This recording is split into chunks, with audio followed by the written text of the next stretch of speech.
Before anything, just remember, I am a first-time DM. Please go easy on me, okay? I will make No. mistakes. I will make mistakes. We shall not. But I will do my best to make sure that you all at least have fun. Welcome to something that I kind of started working on a few weeks ago, just out of pure curiosity. This is the Waterdeep Revolution, a story based in Waterdeep, which is based in the Sword Coast and the greater region of Faerun. Our story today is going to start off in Waterdeep, known as the City of Splendors, or the Crown of the North. This is one of the most important and influential cities in the North and perhaps in all of Faerun. Inside of this city, there are many things that go on a day-to-day basis, seeing as this is a major trade, town. There are ships coming in and out of the docks constantly. There are bustling markets galore. The city is full of people everywhere, wizards and, mages of all kinds. You see many kinds of people walking around, many different races and people. This is a very diverse town. And for about the last 50 years, the Dreadstorm family has been the family in control of Waterdeep. The Dreadstorm family has had a long lineage of rulers who all ranged from great kings of all different forms to squires to knights. Basically, the Dreadstorm family was a family of great honor. In the time that we are starting today, we are going to be meeting the current lord of the Dreadstorm family and of Waterdeep, Mefric Dreadstorm, who is currently in control of the city. This city seems absolutely splendorous and wonderful, and everything seems like a fantasy to you. It seems like this place is just everything you've been looking for. That sounds like a fun. Whether you're from here or whether you're from somewhere else, whatever reason you ended up in Waterdeep, when you first arrived here, you just felt peace. Everything felt good in the world when you arrived at Waterdeep. Recently, there was a election campaign going on when you arrived. It was between Lyra Emberwitch, a free party mason of sorts, who was going against Mefric Dreadstorm.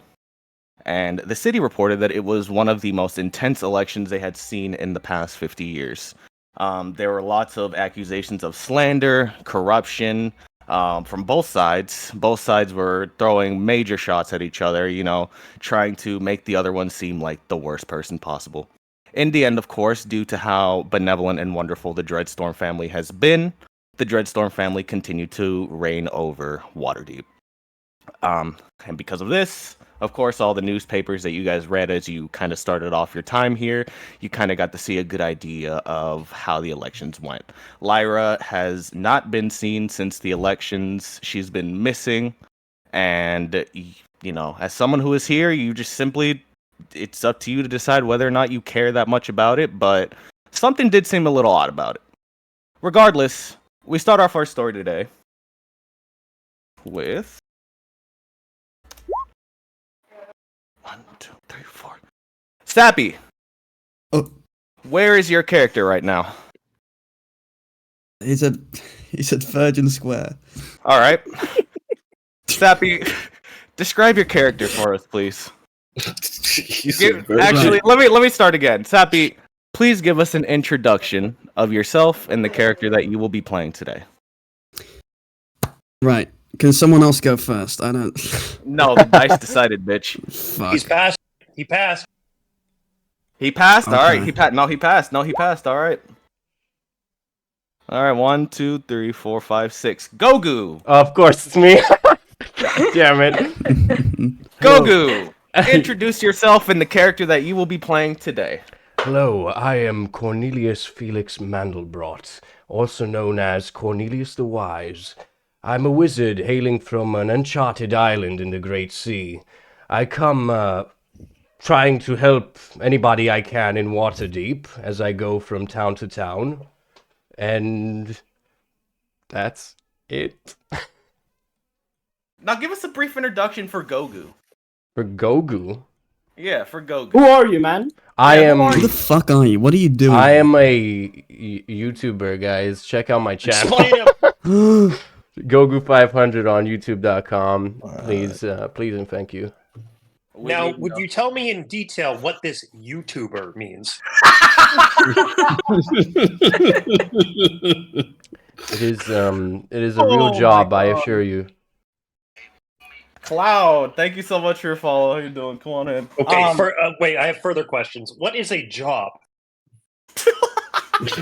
Unheard of. Never heard of that one. That's fucking Me weird. neither, to be honest. It's like something that should give you money in theory, but I don't know. All right. Okay, wait, can I ask another question? Or okay, I'll shut up. No, I'll give you one more. Go ahead. Get your last one in. What is money? It's something that you can exchange for goods. 1, 2. God, he's just confusing me. So many terms to define. Knight to D2. 3, 3, 1, 3, 3, 2, All 3, 3, 5. Cornelius, as you are walking around the market, you look around and you see that the market is absolutely busy today. It's a weekend. It's a weekend. And you see that the market is very active today. Every stall is open. There are vendors of all sorts, people strolling the markets, and all sorts of things. And as you look around, you see that this place generally gives off a wonderful aura. You feel as if you could really stroll through the market today and maybe find a few goods while you are doing so. I don't know why you're in the market today. Maybe you're shopping for some new components for your spells. Maybe you're shopping for groceries for the week. But as you find yourself in the market, you notice that there's that young boy again in his newspaper stand, and he's selling more newspapers as always. He sees you, and he gives you a little wave. Hello, mister. Good to see you. You want another paper today? Sure. How much is it? 1 silver today, please. All right. And I give the silver to him. So he takes the silver from you and he smiles. He hands you the newspaper and, he doesn't really exclaim anything about the news today. It just seems like today's news is pretty much normal. It's just reports of the weather and pretty much ongoing things, events. They say that a famous bard is going to be playing in the center of the town later on today and all sorts of things. But regardless, you'll continue your stroll through the market looking for whatever it is you're looking for. And we shall move over to the next person. We will move over to not Gogu again. Not Gogu again. It really just wants him to play. It really does. 1, 2, 3. Owen Doyle. Oh, shit. Introduce yourself and the character that you will be playing today. Where is he at? Is he over here? He is over. I'm in Square, prison, bro. Square! Square! Square!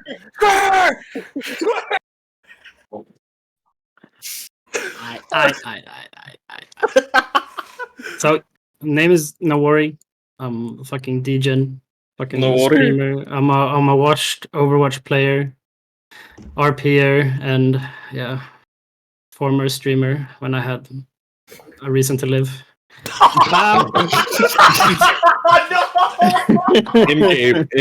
I would like to point out that Dude, this in-game. guy, I get this guy. This guy is everything I wish I could say. I have a loving community and people that are here to support the fucking Dungo Cave shenanigans. Thank you all for being here today in support of our dear friend Nawari. We love Nawari. Wait, am I in the Dungo Cave? You are in the Dungo Cave. Welcome. Oh shit! Why the fuck am? Yeah, you were actually grabbed and kidnapped on the way back to your home, actually. I'm just happy you're not switching the screen to where me and fucking Jones is. We've been throwing effects on each other the whole time. You know what? Let's actually I had to get my pants. let's all go over and see where our where our twins find themselves today. Let's go ahead and get a brief introduction for what the fuck? What is? Are they eating a cat? I don't have to know stop what now. they're doing. But yeah, name's Nawari. Friends with all of the peeps here. Some I know, some I don't know, but we'll get to know. Yeah, I'm gonna be playing Owen Doyle, which is a. They're so tiny. I don't know why. They're so tiny. Wait, hold on, wait a minute. There we go. You know? There we go. Let's make them a little bigger now. Oh shit, I'm bigger than the toilet now. They had the reduced them a spell little used bigger. on him. Let's see. What a square. So tell us a little bit about Owen. So Owen is a human variant. He's a spell thief rogue.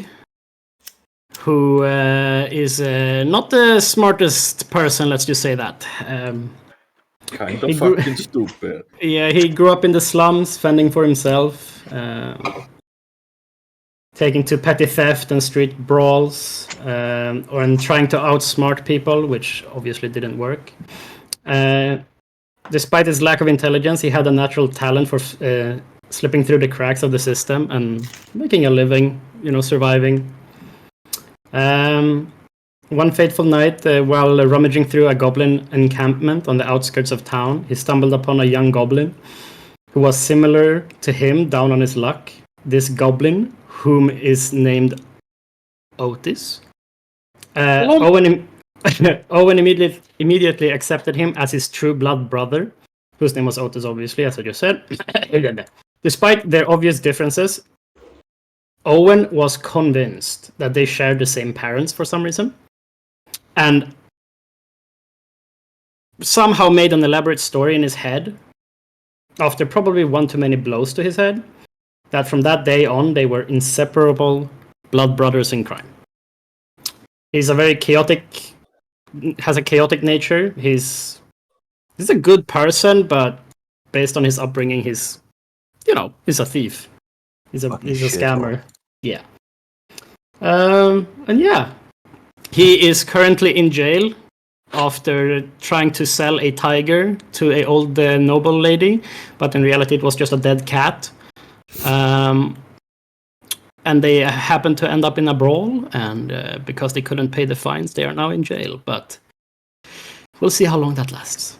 All right, and since we're here, we'll go ahead and we'll do a 2-for-1. Jones, introduce yourself and the character you'll be playing today. Hello, I'm Jones. I am absolutely no one with nothing, and this is my character, Otis Doyle. He's an absolute dickhead, and very fucking dumb. As our dear Nawari just told you, we got sent to prison because we couldn't pay the fines.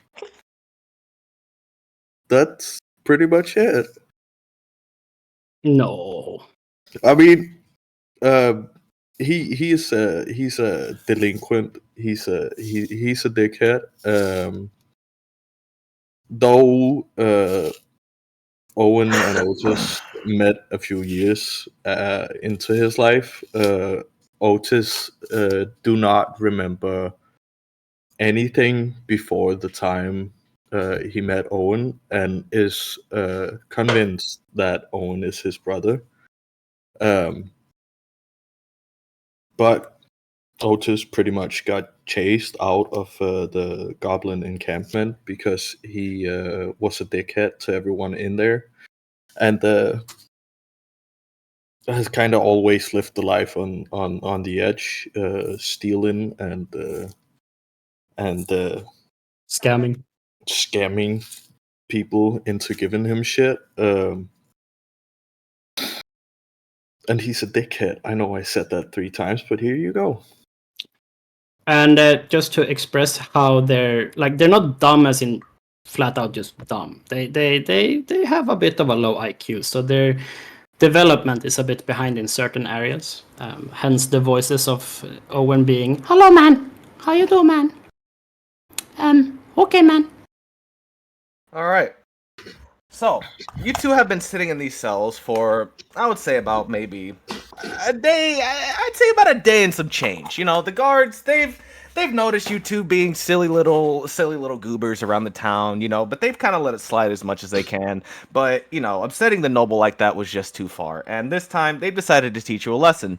So they've had you in there for about a day and some change, You can't exactly tell how long. You just know it's been at least a day. As you look out the bars, you see over here at this table, there are a bunch of guards who are currently gambling. They're playing a card game, and they're all laughing. They're sitting around. They're paying no mind, really. Over here, you see there is what seems to be some kind of noble-looking person in captivity, some kind of solitary confinement. It's very odd, but nothing that really would trigger anything in you. You don't really seem to think there's anything too serious about them. As you look out, one of the guards turns their head back to make sure that nobody's doing anything, and he notices you.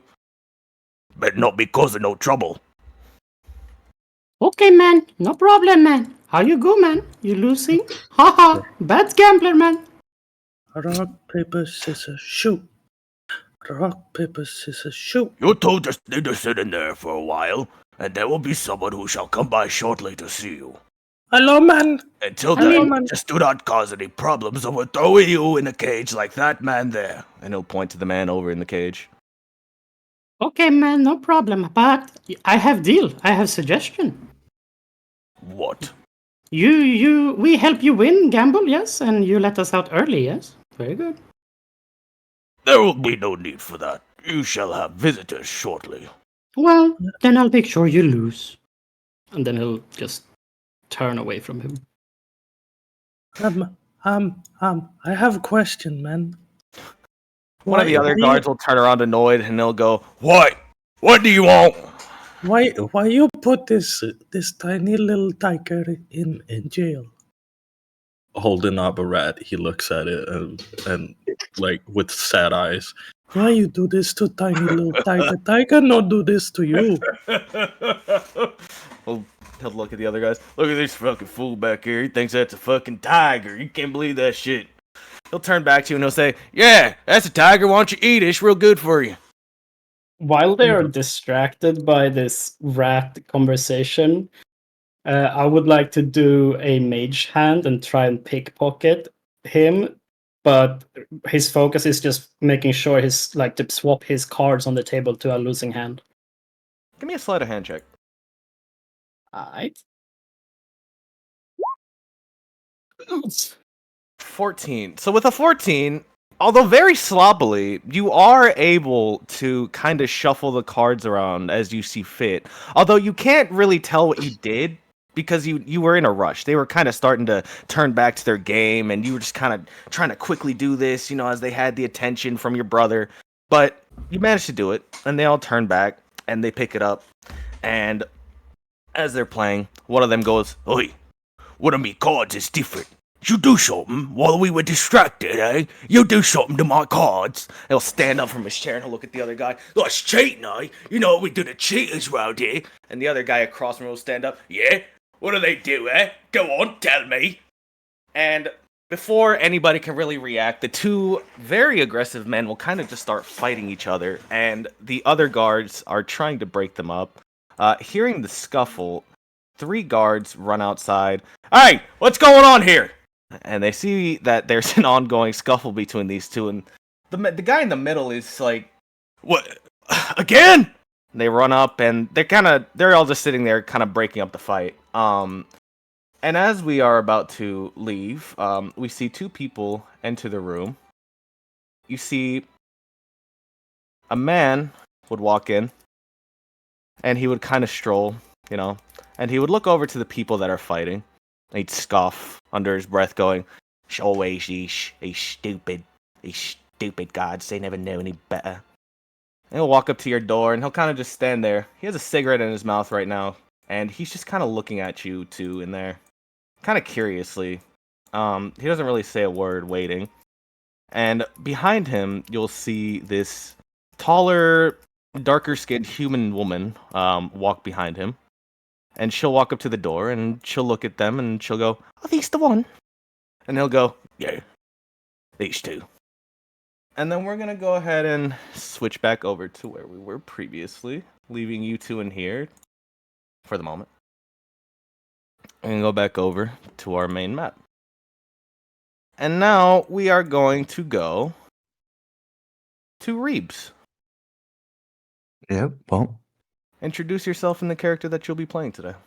people know me as various names, Crackers, Reeves, I've been playing roleplay for pretty much all my life, and now I've made your friend Bloodfoot, who is a traveling monk from the Ironstone Monastery, and he is a chosen or lucky chosen disciple of dragons, which allows him to channel draconic powers. Yeah. All right, fantastic. Oh yeah, and your friend is also a below average height dwarf, so he's technically a halfling, but still a dwarf. All right. Now, before I give you your current scene, I'm going to quickly switch over because one of our players has to leave. So I'm just going to give them a chance to quickly introduce themselves, their character, and I'll give you sort of a quick brief of what's going on. So that way, the next time you're here, it'll kind of make sense. Dunga, introduce yourself and the character that you will be playing. I'm scared. Hi. I'm Donga. And my character is Aquamarie. She is a half sea elf, half human. Her dad is the notorious pirate Captain Sosa. And she's right now on... Wait, where am I? Down the Over docks. here. Over here in the Dock Street. She's fresh out of the water. The first time she left the water, she was 15, and she's 22 now. Aquamarie drank a legendary potion accidentally when she was 2 years old.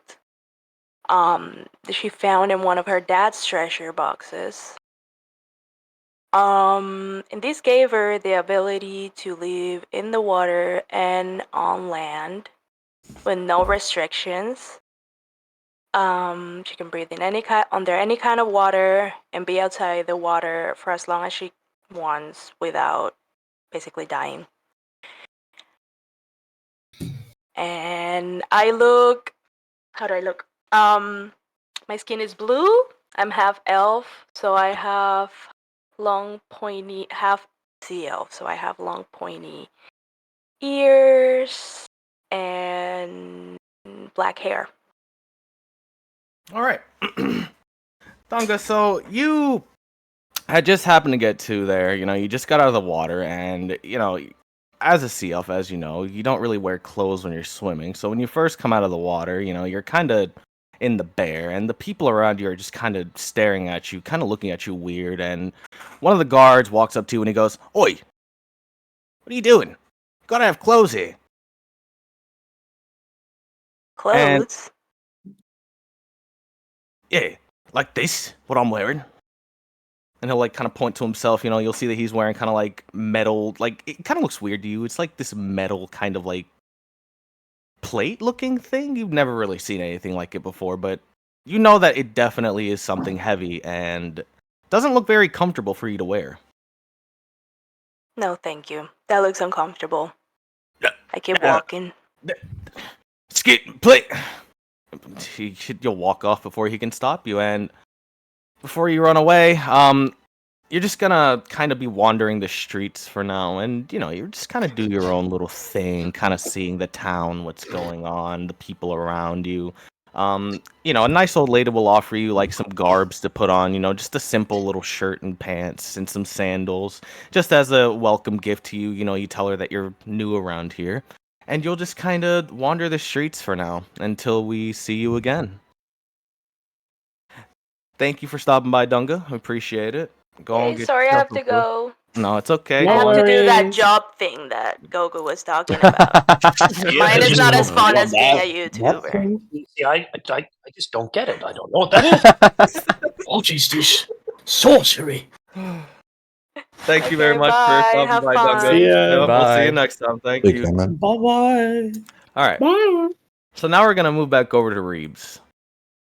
Jofrin, what would you say your character is doing right now as you find yourself over on kind of not exactly a dead street, but it's not exactly a busy street either. It's just got a few people here and there. I'm just wandering around, just taking in life. At this point, you've read the newspapers, you've gotten the letters. Oh my god. My music just went so intense for a second there. What the hell? What the I gotta hell? fix that. It's a really intense street. Yeah, that went really intense for a second there. Goodness me. I do believe Anyway. he is ripe for some proselytizing. Just a monk, man. So you have recently just read the newspapers. You know, you've read the newspapers. You got the letter from that strange man who seemed to have just ran off after giving this to you. You know, and you haven't really decided what to do with it yet. You know, you're kind of just holding it in your pocket and you're walking around, and you're not really seeing too much going on, but you are, you know, seeing a few things written in the walls here and there. You know, this place is shit. You know, I hate it here. You know, you'll see just random. It just looks disheveled in this area of the town. Just looks like this place has not had the proper care that it's needed at all. Yeah. You're- Is there like there's not a lot of people in the streets or anything like that, or Nope, there's just not a lot of people around right now. People are just currently not present. Like there's a Are few you sure about that? there's a few people wrong person. Is it the wrong person? Yeah. Okay, I'll go back.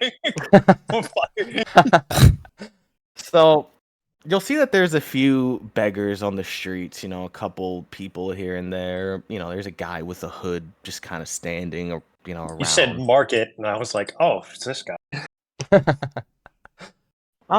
And actually, as you're turning the corner, you see this strange man walking in the streets. Out of everybody in the streets, this guy here. Is this me? Yeah, this guy right here. I'm on top of a soapbox right now. Ah, okay. So you'll see this guy standing on top of the currently praising Semaster in the middle of the street.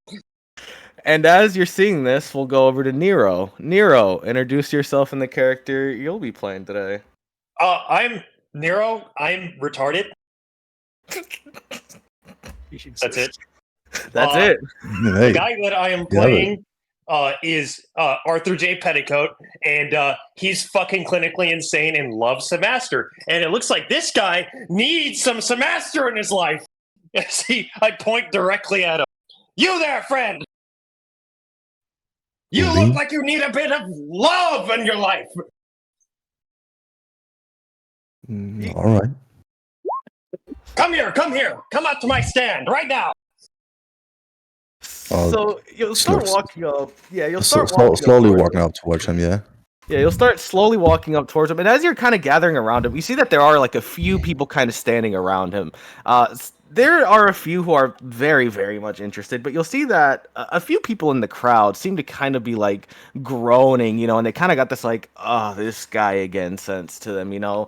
But there's a lot of people, you know, who seem to be like visitors and people who are just passing by the town who are just absolutely loving this guy, you know.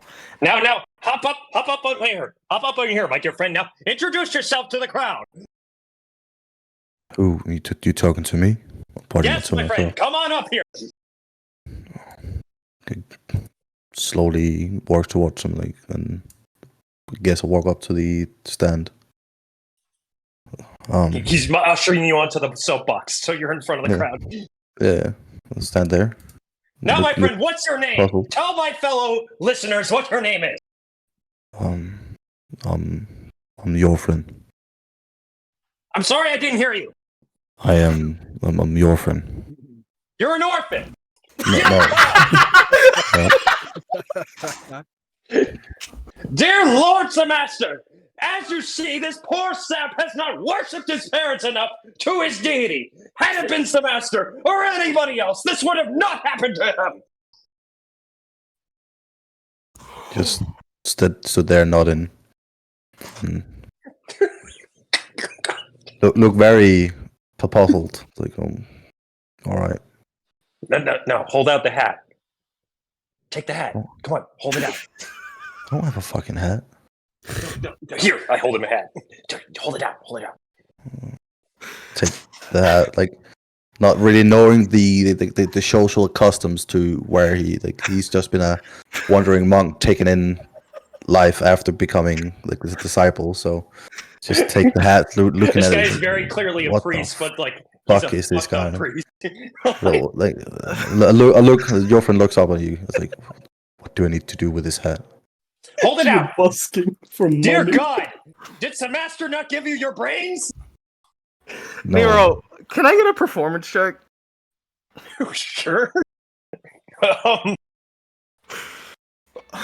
I'm trying to hide the fact that he's not understanding me. Fuck! Get the money! Disadvantage. Let's go. Get the money!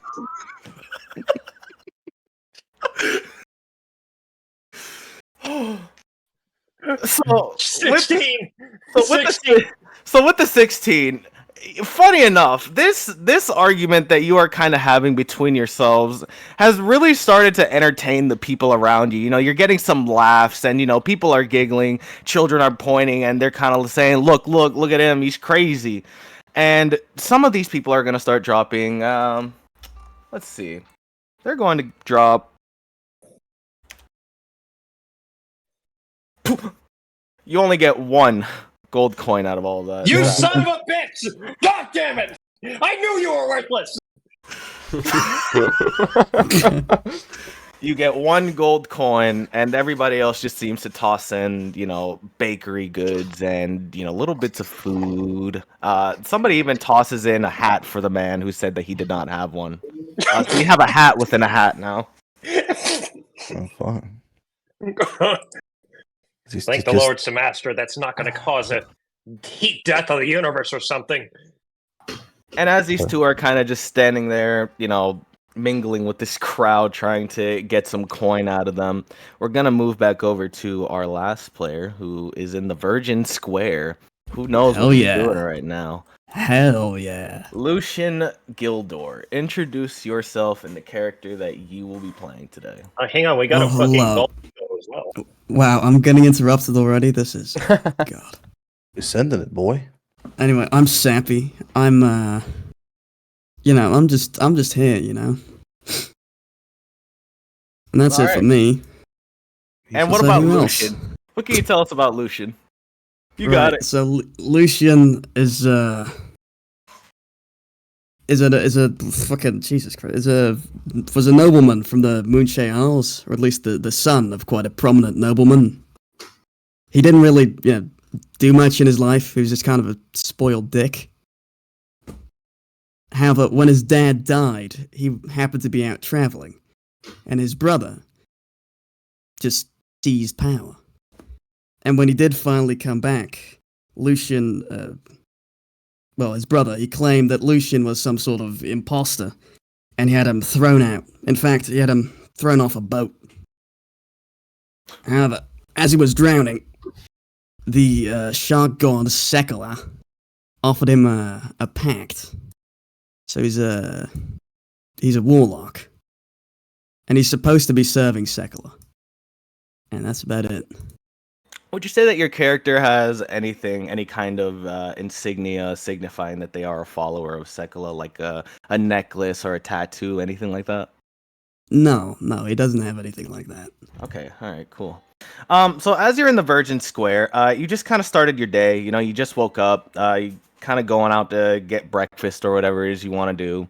And as you walk out, you see that there is a crowd gathered around the newsstand, and one guy turns around and he looks at you, and he points, and everybody else turns and they look at you. And one of them goes, "Oi! Isn't that the guy who pissed his pants about 3 days ago?" "Yeah, reading all about it in the papers. That's one of them nobles who doesn't keep his head on straight." These people are just absolutely laying into you right now. Clearly something has happened. There is something going on, because yesterday everything was fine. You know, there was no problems. You know, you were another day as a great Waterdavian noble. You know, you were walking around. People kind of recognize you. "Mr. Gildor, hello." You know, they would give you your little props as they should. But today seems very different. Today you woke up and everything just seems odd. People are looking at you with disgust, and they seem to look at you like beneath them, almost as if you're one of those lowly peasants. Oh, how could they? I have a question for my monk friend here. Yeah. Do you resist if he takes you with him? He's just wondering, he's just. If I kidnap you with Arthur, is he going to? So you're not trying to lead him or coerce him. You're trying to flat out kidnap him. Well, no, more like gainful employment. Gainful employment. You know, fuck it. I'm we'll send sorry you to that. interrupt. I'm just. Oh, you're That was good. a You got it. That's a question that floated across my head. Whistle.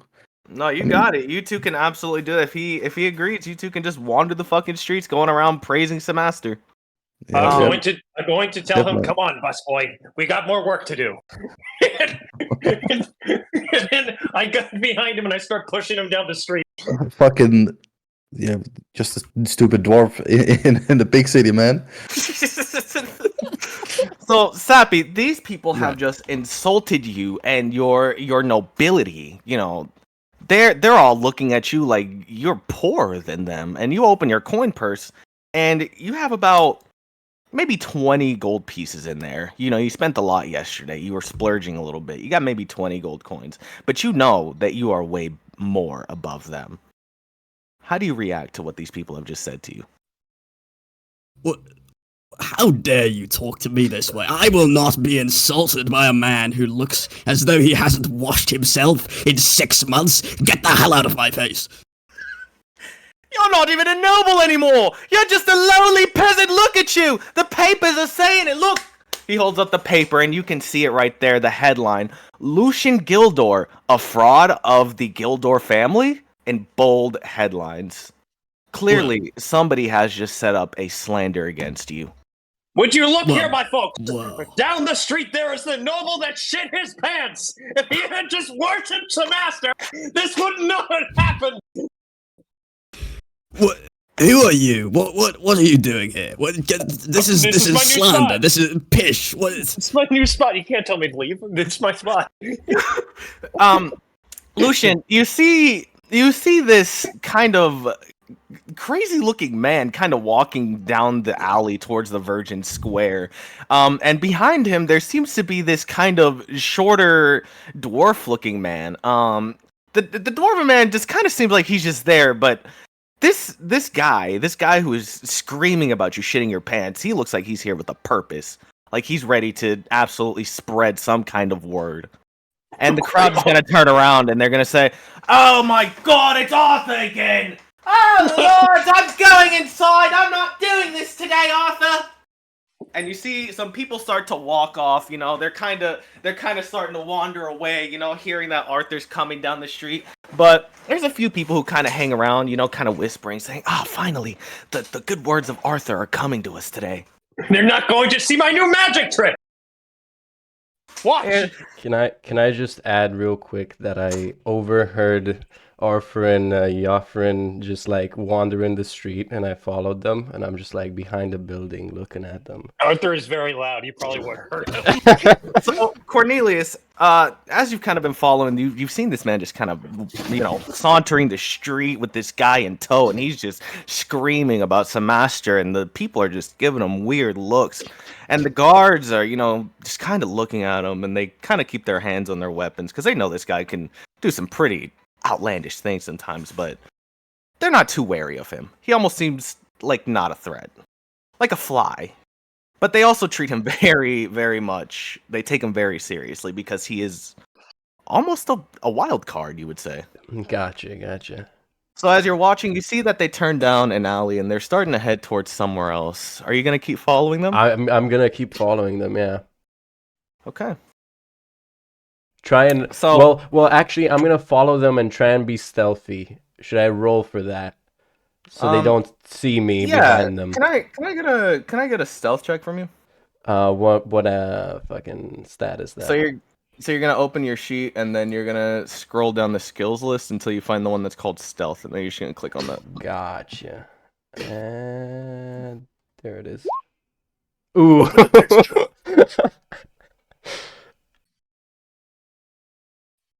Oh my So- god. So do Nero, who did you cast ceremony on? I'm casting ceremony on our prince here. Oh, you're casting it on Lucian. Yeah. Oh no. I am legally What? marrying him.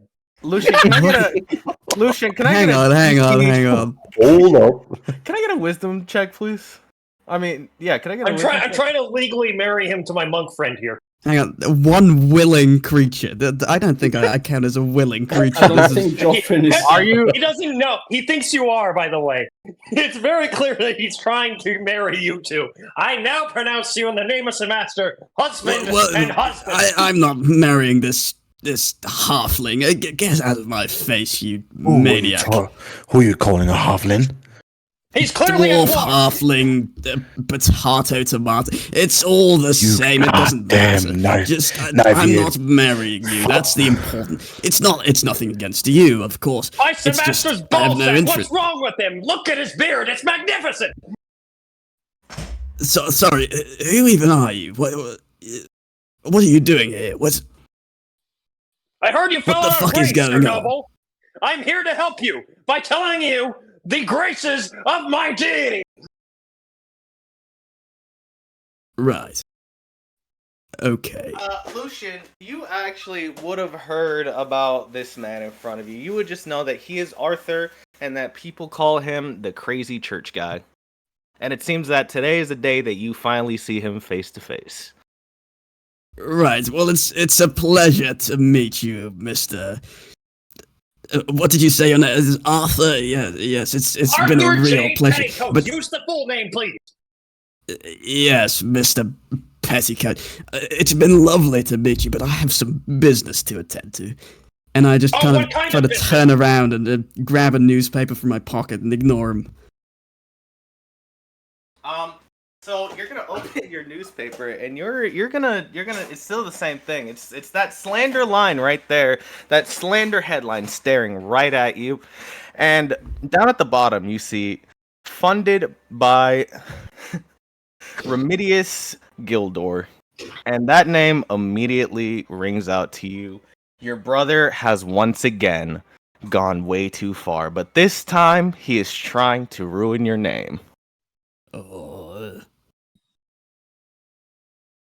what a cunt. Who's a cunt? It better not be Samaster. He's strangely interested. Oh, I don't give a fuck about Samaster. Get the fuck out of my face, you pathetic little fucking maniac. I'm trying to fucking read. Okay, I'm gonna cast calm emotions on him. I'm sorry. Go ahead. That was a bit too much even for Arthur. Jesus Christ. Go ahead. You could see, by the way, Arthur, that when Lucian looks up and says this to you, he is visibly pissed. Like, you can see that it is just all over his face. He is red as a tomato right now. He is not feeling it right now. And you try to reach out to kind of, help him feel a little bit better. And Lucian, let me get a charisma saving throw. Right. Hang on. Let me. The spell save is also wrong, by the way. It's not supposed to be spell save. No. It's 16. Okay. Wait. No, it's 14. I'm sorry. I mixed up numbers. Yeah, so just let me get a charisma check from you. And can I ask what happened to Cornelius' stealth? So Cornelius, you fumbled actually. You bumped into a guard and he kind of like blurted. He was like, "Oi, watch where you going, sneaking about, are you? What are you trying to do?" Sorry, I'm just lost. That's all. I apologize. Joffrin, this catches your attention, and you kind of turn your head to look back, and you see that there's this kind of wizardly-looking man next to a guard, and he seems to have absolutely bumped into him. The guard is kind of like up against the wall because he was pushed into it, and they're both just kind of going back and forth. But you kind of feel like you've seen this guy, but you can't quite pin where. But you know that you have seen him, but you see that this man is now right here, right behind you. Yep. Just look at. Is he like right next to us, or he's kind of a couple feet behind you. He's not too far behind you. He was trying to kind of sneak up on you, but it looked like he kind of really did a shit job of doing. Dear God, an assassin! Do you worship Lathander or something? Gentlemen, I'm not an assassin, I assure you. Actually, I saw you causing a commotion, and I'm sort of looking for what do you call it? A team. I need some trustful fellows to, help me do something. You're looking at like one of the most untrustworthy looking person to ever Can I do? exist. Can I do a persuasion? No, wait. I assure you, can I make it up to you somehow? No, I'm telling you that Arthur looks extremely untrustworthy to you. Oh yeah, I know that. That's fine. So you see that this guy is now he's kind of like after fumbling really hard and almost trying to sneak up on you. He's kind of trying to extend a hand to you, and he he seems to look kind of like he knows what he's doing. He's well composed. Will you praise the word of Semaster? Yes. Why not? Do it. I praise the word of Semaster. What the fuck half-hearted shit is that? But it's. I mean, I don't feel it was, but okay. You need to feel it in your soul. It's very hard for me to feel it in my soul. Okay, we'll work on it then. Yes. So we're gonna cut here while all four of you are kind of in the same general area, and we're gonna jump back over to the jail cell where Otis and his brother have just been approached by these two kind of official-looking people, a man and a woman. Switch. Oh yes, I forgot to switch you guys as well. My apologies. Oh my god, man. Please fix my size, man. There we go. Where'd Owen go? I'm on he's the so bed. I'm tiny. super small. Oh my Help. god. I Oh, fixed my God. token. I'm no longer a square, but please Oh. make me big again. He's so small you can't even see him. There we go. So you two are kind of standing at the barred doors, and you see that these two kind of well-dressed people walk up to you. One of them is, well, they're both humans, but one of them is a kind of pale-skinned man. He looks kind of older. Definitely you can see the gray in his beard. And he's wearing, a very professional outfit. He's got a suit and a tie on, and there's something pinned to his chest. And, while you may not be the highest IQ, you can still kind of make out the letters, and you see WBI on his badge, and you see the same on the lady, and they're both kind of standing there. This lady, she's kind of taller than him by a little bit. She's got poofy, black hair. She's got really nice makeup on, and this dress that is not exactly so elegant, some would say. It looks kind of just a simple dress, nothing too crazy. She's got a couple necklaces, some jewelry on, and she's wearing the same thing, and she has a notebook in her hand, and she goes, "Well, all right then." Before they start talking, Otis looks at them, says, "Hello, man." Then does a handstand and walks on his hands to the back of the cell because No, could you please come back here? Oh, are you Owen sure claps at his brother and then looks back at them. Hello, man. Are you sure this is who he wanted? I am absolutely sure, Mafaria. He asked for them specifically. He's not asking for anybody else but them. But they don't look the most adept, sir. Well, She it's had not jewelry our- on her, right? Yeah. I'm probably gonna mage hand try and steal with my mage hand, if that's okay. Yeah, go for it. Sleight of hand check.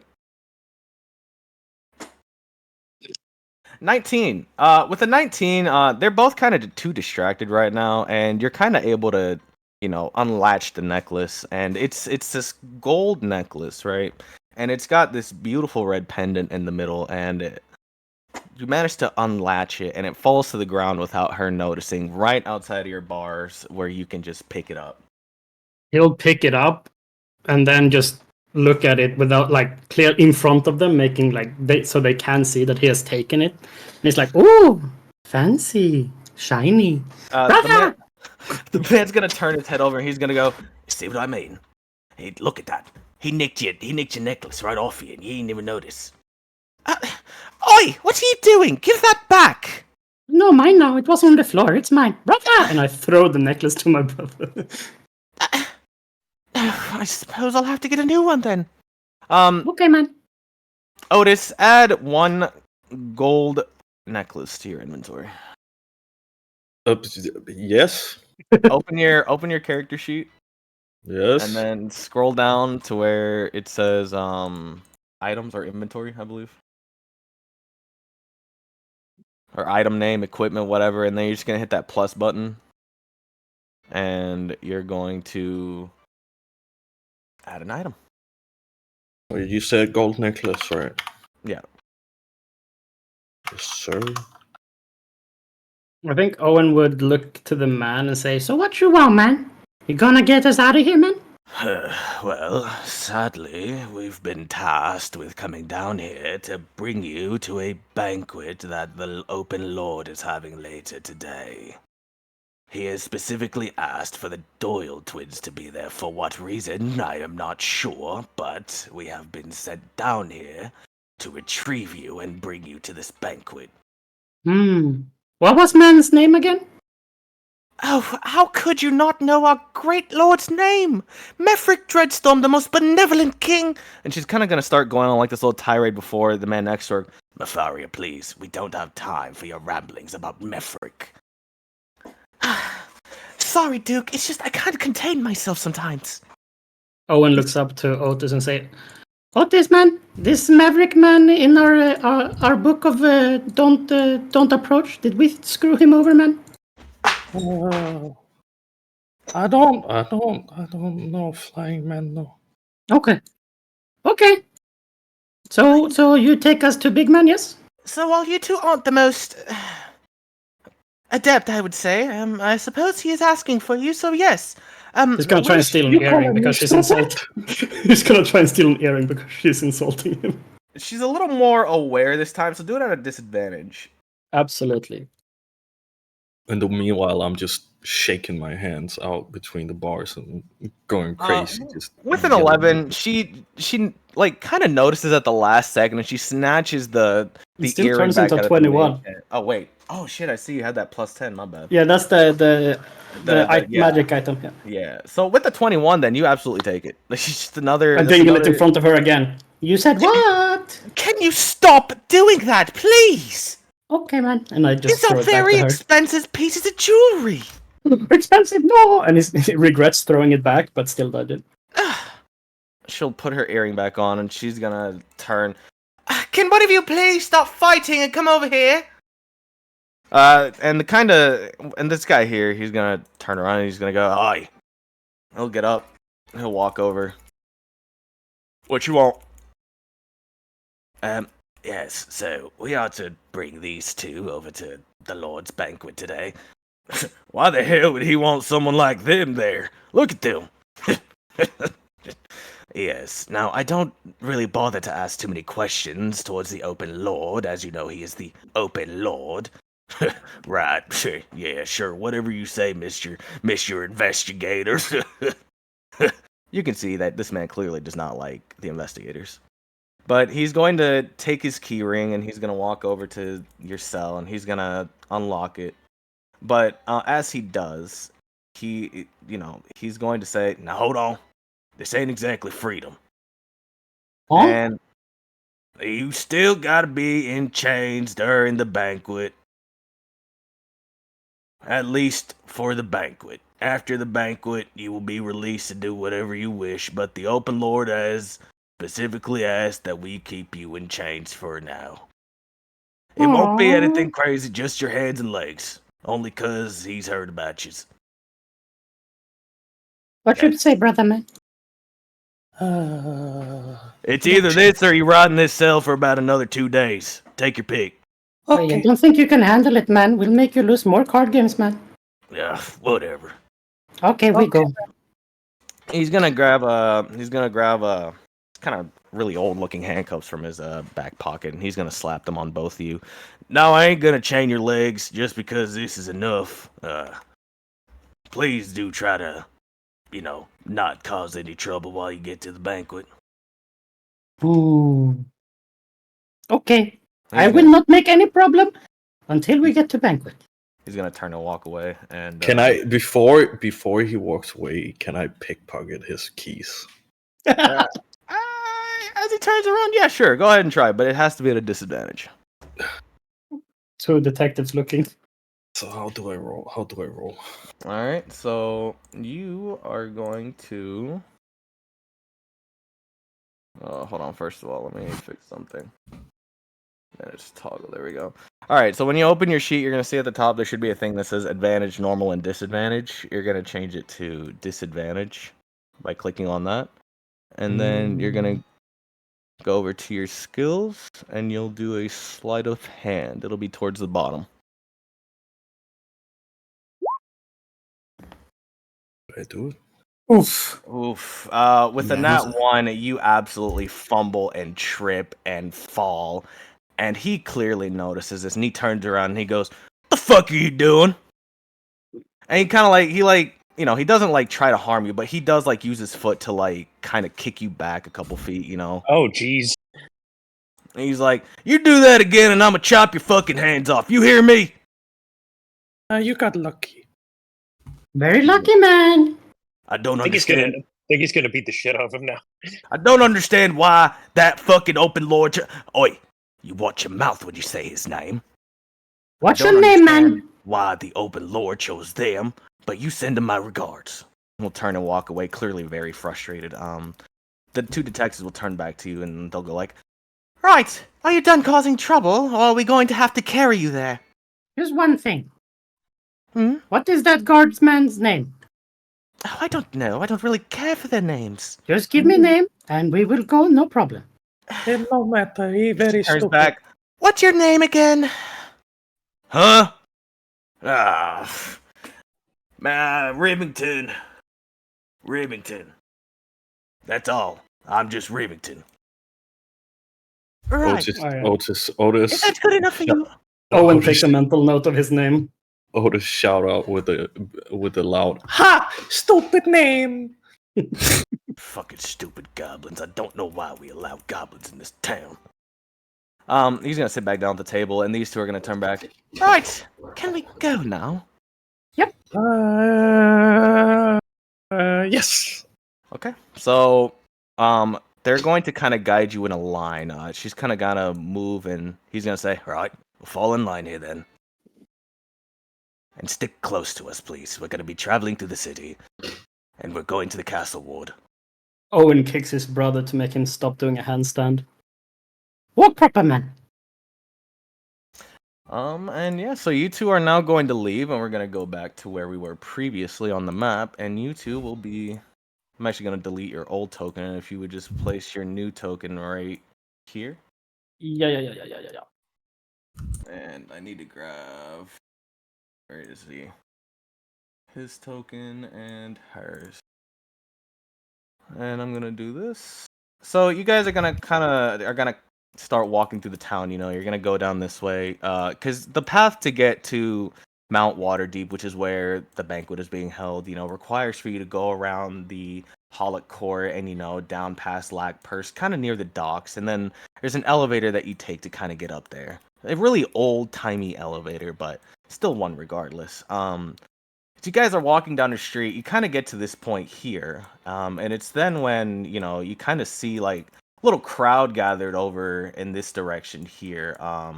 You see currently at the moment there's a group of some kind of Jesus. I mean, he looks like a god to you. Like he's got this long hair, long beard. He's just kind of standing there. God! And next to him, and next to him, there's a man who looks even more divine. As you see a man who is being bathed in a light right now, actually, from all of this preaching that he's been doing. The clouds have parted around him, and the sun is just shining on him and the guy next to him. You see this small dwarf next to him, and the two detectives are going to look at each other, and they're just going to start saying, "It's Arthur again." "Yes, I know. At least he's not trying to get sacrifices today." Praise be our Lord Master, for he has shown me the light. Come on, we have to go tell him he can't be doing this, and that he also has an appointment. Come on, you two.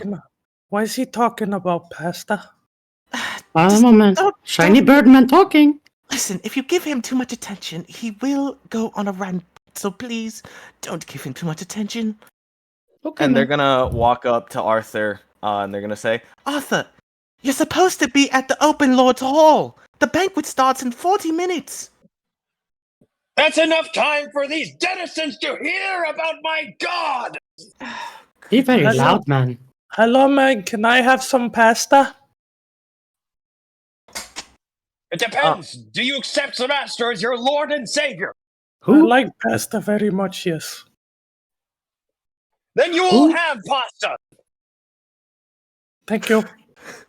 Um, I think Owen is mostly like genuinely confused how a Birdman is talking. He's not the Birdman talking though. Oh, I know, but he has a beak like the Plague Doctor mask, and he's connecting that to a bird. Oh, also I've got a raven. Yeah, he's It's got a all raven right. too. It's like he's I got was two wondering birds where right the there. bird came from. So, Lucian, you are starting to get very annoyed. This loud noise interrupting your morning. You're trying to figure out why the fuck your brother just slandered you. And you see that this entire crowd is basically gathered in the Virgin Square, you know? You see a goblin and another guy next to him, you know? You see this man with long hair and the beard. You see the dwarf, you see the crazy priest, and then on top of it all, you see the WBI, and one of them happens to be your uncle. And he looks over to you and he goes, Lucian, what are you doing now? I'm not doing anything. Did you need something? Lucian, don't forget that you need to be at the castle despite your latest scandals. We won't talk about it here. But you need to be at There are no scandals to speak of. Will the owner of this paper be there? I'll demand he publish a retraction because this is Oh, yes. it's yes, slander, it's pish. The head newspaper man will surely be there. I would love to see you try to tell him to stop. Let it be known that this noble shit his pants because he did not Oh, worship will the you shut master. the fuck up? He's just continuing. The lady's gonna look at you, Cornelius, and she's gonna go, I've seen you somewhere. Oh, you must be that new arrival that came recently. Oh, goodness, what was your name? I know Mr. Mefrick was asking about you. Really? My name is Cornelius. Nice to meet you. Yes. Well, you see, we got a letter from, what was his name? Alfred the something. I can't remember. Oh, Alfred the Knowledgeable. Yes, he's a childhood friend of mine. Yes, he sent a letter to Mr. Mefrick, speaking in your honor. Not sure why, but he will be at tonight's banquet, and you are as well supposed to be there. Not sure if you read the letter that was given to you. I did not. I was saving that. But thank you for the invitation. I will be there. That goes for any of you as well who may have a letter. That is a letter from the Open Lord himself. Forgive our, how do you call it, mysteriousness in our delivery. You see, our couriers need to be very safe around here. Recently we've had a few issues, but that's neither here nor there. I suppose while we're here, should we lead them over there? I suppose it would make it easier in case if these two, he points to the, goblin and the human, if these two cause a ruckus, I suppose we could probably get them to tame them. Right. So, would you all like to head over there together? Or do you have a few more things to do? Just hand off the hat I was given by Cornelius, I think it was. Nah, it was Arthur. Arthur, and then just mumbles the name of Sardior, which is a dragon deity, if any knows about that, and then walks off towards Wait, what? Did he get any money? You know what? Let's get a performance check one more time. Let's see if you actually managed to earn some coin from this street, because this street is actually a little busy today. You see that, there's a lot of people preparing right now for what seems to be, some kind of grand ceremony. Do I roll that, or does he roll that? You can roll it, since you are the primary one. Fuck. Shit. So with a 10, it's kind of the same thing, except this time it's a little worse. It's less food, and you get about 25 copper pieces in total, and maybe 1 silver. You can't quite tell though; it looks fake, but that's neither here nor there. But you got about 20 copper pieces from these people walking by. A lot of them just kind of shrugging you off, being like, "Ugh, Arthur." Fuck it! God damn it! Worthless! You're fired. I'll just wave him off. So the detective lady will just turn back and she'll just say, "Well, I suppose you all can follow us, and if not, we will meet you there. But please don't be late. The Open Lord really does hate late people, and I don't think you want to be late." And with that, they're gonna turn around and they're gonna kind of start walking off. Does just anybody follow follow them? Yeah, just follow them at a slow pace, though. Yeah, I'll just have more kind of converts. walk in a couple side streets to avoid the rabble. I have converts to work with here. We're gonna go talk to the Plumpy Lord. Yeah. So Nero, you're gonna stay behind for a bit longer and try to keep praising Samaster for a bit, or are you gonna Yes, follow and them? I'm literally attributing anything that's wrong with these people's days to be because they have not worshipped Samaster yet. So, Nero, I just want to say, because of all this praising that you've been doing today, you kind of feel it. You feel really warm inside. You feel great. You feel fantastic. And as these clouds keep parting more and more to kind of create a circle of light around you as you're praising, you see in front of you that a single kind of like, little tear fall. You look up and you see like this little golden tear falling down from the sky, and it lands in front of you, plopping down on the ground. It looks hard, and you kind of just see it right in front of you. What do you do? Praise be the Lord, Samaster. He has given me a sign. Add I one. proceed to scoop out the dirt underneath the tear. Is it like a wet tear? No, it's rock solid. Like, it looks like it just kind of fell out of the sky, like someone threw it. Well, the ground underneath it's also holy to him now. So he picks up the ground underneath it. All right. Right? And then he coos over and he goes, "Oh, Toffee, do you know what this is?" Bird kind of looks at it. That's exactly right. He's gonna like kind of peck He's at it. shedding a tear of joy. A joy. So you guys are kind of gonna walk off, and he's gonna sit there still praising. And as you all are kind of walking away, you see that happen. Anybody react to that? Do we see that happening? Yeah. Like, as you're about to turn the corner, you hear him really going in on a really good, like, praising session this time. Now that he's alone, he's really going at it. And as you all get distracted looking at him, you see all that happen. You see the clouds part. You see the little thing fall from the sky.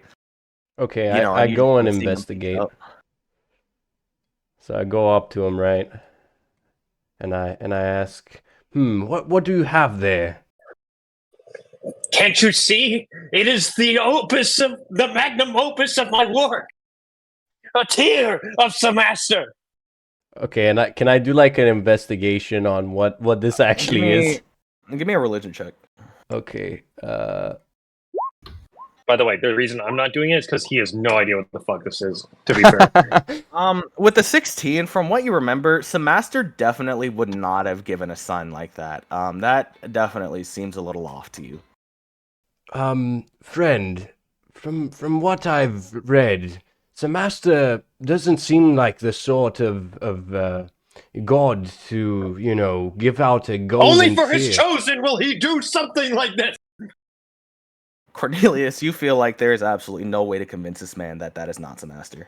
He is absolutely ecstatic about it. You could see it in his body language. He is visibly excited about this new blessing of some sorts that he got from his god. Yes. Can I? Oh, I just added an item. Yeah, just add one golden tier. Yes, Owen. I just. How far is it between me and It's these quite people? far, I would say. Yeah. I'd say it's about 10 feet. It's not that far. It's still kind of close enough as where you can see. Second question: How much does the bird weigh? The bird? I don't know, Arthur. How much does your bird weigh? That's a big raven, so it'd be about like 10 or 12 pounds. Well, that's that. Now you have to decide between 10 and 12 pounds. What? Is it 10 pounds? You know what? Soon, roll me a D2. Let's flip a coin. Okay, let's flip a coin. 12. Fuck! Okay. I'll steal you, right. motherfucker. Owen just sulks but looks and does take note of something shiny, but is more focused on the bird. Lucian, He wants my bird? I know. Oh, Who knows? Yeah. Lucian, you also kind of saw this, and this kind of really rubbed you the wrong way again, because now everybody is around him, and they're kind of giving him more attention than, what they were giving you, even as, like, you were having this, like, slander story. You see these people, To they're bring now credence focused. to me saying that he shit his pants because he didn't worship Master. You see that this guy just used your nobility to bolster himself, and you see that he's been rewarded for it. Oh god, he's gonna kill me. Oh god. Wait, how does Lucian react to this? Oh, this fucking peasant bastard! And then I'll pick up a rock and I'll just kind of throw it in the vague direction of his bird. Why are you guys abusing Poppy? What did he do to you? Can you roll 1d20? Can you do /R 1d20 in the chat, please? I want to see something. Hang on. Oh. 7. You hit one of the guards, and oh shit! Ooh. and he turns around and he's like, "What the fuck are you doing? Do you want to go to jail, Oh, Mister Gildor? I could throw you in the slammer. You're fine. It was an accident. Watch yourself, Mister Shit My Pants." He turns around. I'll watch whatever I like, you. Ugh. So they're kind of gonna keep doing their thing there, and these four. I instruct Toffee to take this tier back to my hideout. And the bird does. Wait, Can I, at the last second, can I just scream, "No, please, let me take a look at it"? The bird, Nero, what kind of personality would you say your bird has? Is this a bird that strictly? It's incredibly smart for its fucking size. So the bird recognizes that clearly, if it does not listen to what Arthur tells it to do, it may have a bad time. Worried about this, it turns around and looks at you, and you can, for a split second, kind of see like a visible sweat mark on him. You could see that the bird is nervous, and it just starts flying away faster as you say that to him. Clearly, like he knows that he should not do that, or else he would get in trouble. Damn it! All right then. And the crowd over here, you guys are going to start moving towards the castle now. No longer interested by Arthur's shenanigans. The two investigators are going to start kind of guiding you, Owen and Otis, along towards the castle. Owen waves with his chained hands and say, "Bye, bird!" Referring to Arthur, not the bird itself. And you guys are going to... I'm going with them, yeah. Yeah, you guys are just going to travel along. Nothing really eventful is going on. You're going through the streets, But when you get to Lagpurse Lane, this is where things start to look a little odd to you down by the docks. You see that as you look over towards the docks are closed off. Like, there's guards everywhere near the docks. They're kind of blocking people off. There's a lot of traffic over in that area. People can't get about. Ships are all the way out at sea, unable to come to port. And you kind of just feel like something's off about that. What's up, Owen? I would like to do a perception check to see what it is that is causing the guards to be on such high alert. Sure. Give me a perception check. Hell yeah.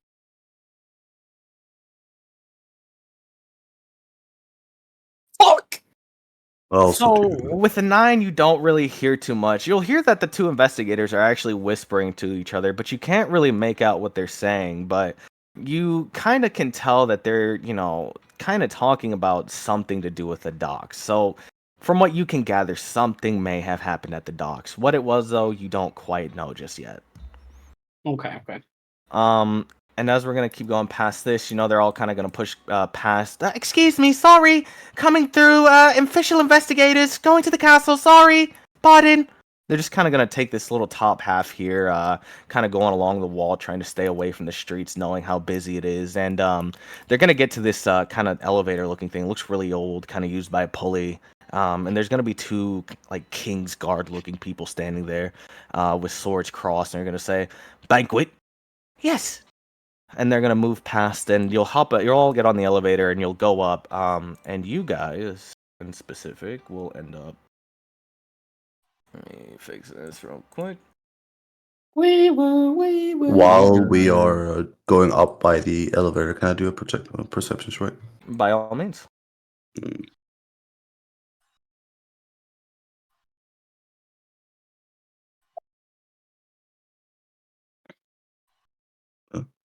A 12. 12. So with the 12, you are kind of able to make out a few words because the investigators are still talking about it as you go up. Like you can kind of tell that they're speaking about, notes involving this case. But you can't really make out. From what you can hear, you only catch one word, which is murder. The only word you catch is murder out of all of that. But besides that, you can't really tell what they're saying. Murder. No, they're actually saying Mordor. They just have an accent. So if you guys just right here, if you would all just slap your tokens right there. Yeah, sorry. Wait, am I supposed to be on a different map? No, I mean, whenever you start heading towards there, I'll switch you over. I was going to start heading towards there. Okay. So if you're heading I was just going to come in later. Okay. So I will go ahead and switch you three, and whenever you guys are ready, you can just kind of walk in. So you all should be here now. For my people that are here, you guys walk into what looks like this huge, elegant ballroom. You see that the floors have this fine carpet on it. It feels good on your little goblin feet, Otis. As you walk in, you feel the softness. It almost feels like sheep's fur. And as you look around you, you see that the walls are decorated with paintings of Mefric and the Dread Stormline. You see many different rulers of Waterdeep. And as you look, you see there are tables strewn about everywhere. And these two kind of guide you in. And they're like, if you would all please sit over there. And they're going to point to a table kind of near the front. Is there anything shiny by the walls? Oh, absolutely. Oh, absolutely. There's goblets and there's silver platters. There's a couple pieces of good-looking cutlery. Then Otis runs over and tries to start stealing stuff. Excuse me. Could you not, please? And while the detectives are looking towards his brother, he's gonna try and sleight of hand take 2 forks. By all means. Otis looks back at her and looks and just with like a blank, cold face goes, "No, I will not." Joffrin, you actually being the more kind of calm one in all of this, you look forward and you see that there's a man at the table. Just a single man. He's sitting there. This man, he's wearing this huge coat. I mean, I'm talking about it's absolutely grandiose. It's got this red velvet and this kind of tiger striped lining around it, And he's sitting there with one hand on his face. He kind of looks bored. He's just sitting there. He's looking at everything going on. He notices the forks being taken, but he's still just sitting there, same pose, And behind him, you see this elf, this kind of taller looking elf, clad in beautiful silver armor. I'm talking about this is shining, it's radiant to you. And on his back, could I do a perception check, like seeing that I'm a dwarf and I could see where that metal would come from, for example. There we go. Oh, damn. You know what? So with that roll, you can see that this is absolutely something made by dwarvish material. This is adamantine, actually. This guy is wearing adamantine plating. And it's not really anything too crazy, it's not something that looks to be made very professionally. Now, while it does look really good, you can clearly see that there are a couple of kinks and, chunks of metal missing very clearly. You can see that this is battle-worn armor. This guy has been fighting for a long time, it looks like, But when you first glance at his armor, it looks like nothing happened. But you being a dwarf and knowing the materials, you see that this guy has been through many countless battles throughout his time. And he clearly deserves a position that he is standing in as he dons this adamantine armor, clearly being someone of high value. The sword on his back being a great sword, this long sword, the hilt covered with, jewels, bedazzled to the nines. And he kind of stands there and he's kind of just talking with this guy who's just kind of sitting there bored. And this guy here, he looks at the guy over there, and he kind of looks very nervous. He looks visibly nervous. He's sweating. You know, he's trying to get these two under control because he doesn't want to cause any trouble. And he's just kind of losing it. He's like, oh, what do I do? It's okay. Look, well, it's all right. If you two sit down and behave yourselves, I will give you 20 silver pieces at the end of the banquet. How about that? Otis looks at her and yells out, Yes! and then runs up besides the guy on the chair and sit on the chair beside him. Oh, no, please, no. Oh, my goodness. This man, he turns over to you and he looks at you. And he is not saying anything. He's just staring at you. And as you got closer to him, you look up to see this crown on his head. And the crown that is on his head seems to be this kind of jagged crown, you know, very pointy, very sharp. It is gold and covered in ornate diamonds and jewels of all kinds, you know, all around the crown itself. But the more you look at it, you see that it's not really gold. You can kind of see like little waves of color, almost as if it were a red tinge coming off of the crown. And he just kind of looks at you, and he finally turns to you and he says, "You have about 5 seconds to go back Wait. to your seat." I come in about this time. Do you mind? No, by all means. I come in right after. Can you approve my request of purchase? Your what?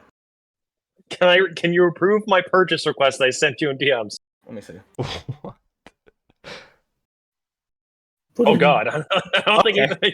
Okay. You ready? Okay. Arthur's going to burst through the door. You hear fucking wedding music behind him as he's blowing party poppers in the air. He casts ceremony at the same time, and he goes, "I am here to officiate the wedding between Duke Mefric Dreadstorm and Otis Doyle.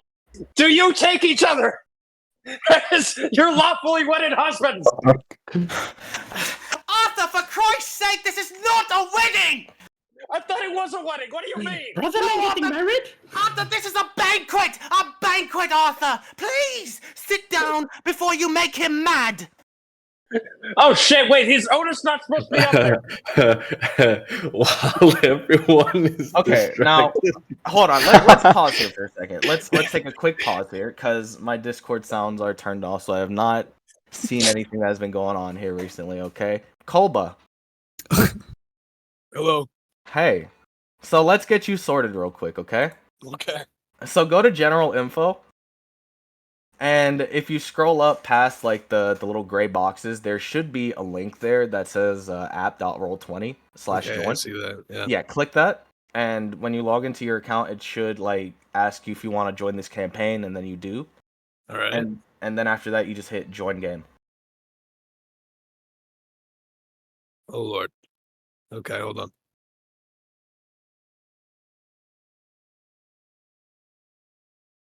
Okay. All right, welcome in. And now I'm going to go ahead and quickly fill out this part here. Garok. Skybreaker. All right.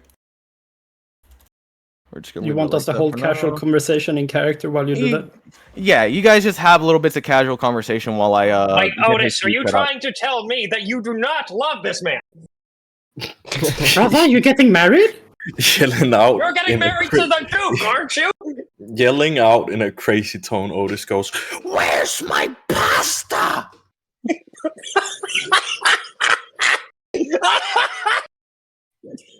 There will be pasta once the wedding is complete. I want the pasta now. I've been waiting and waiting and waiting, and I want the pasta.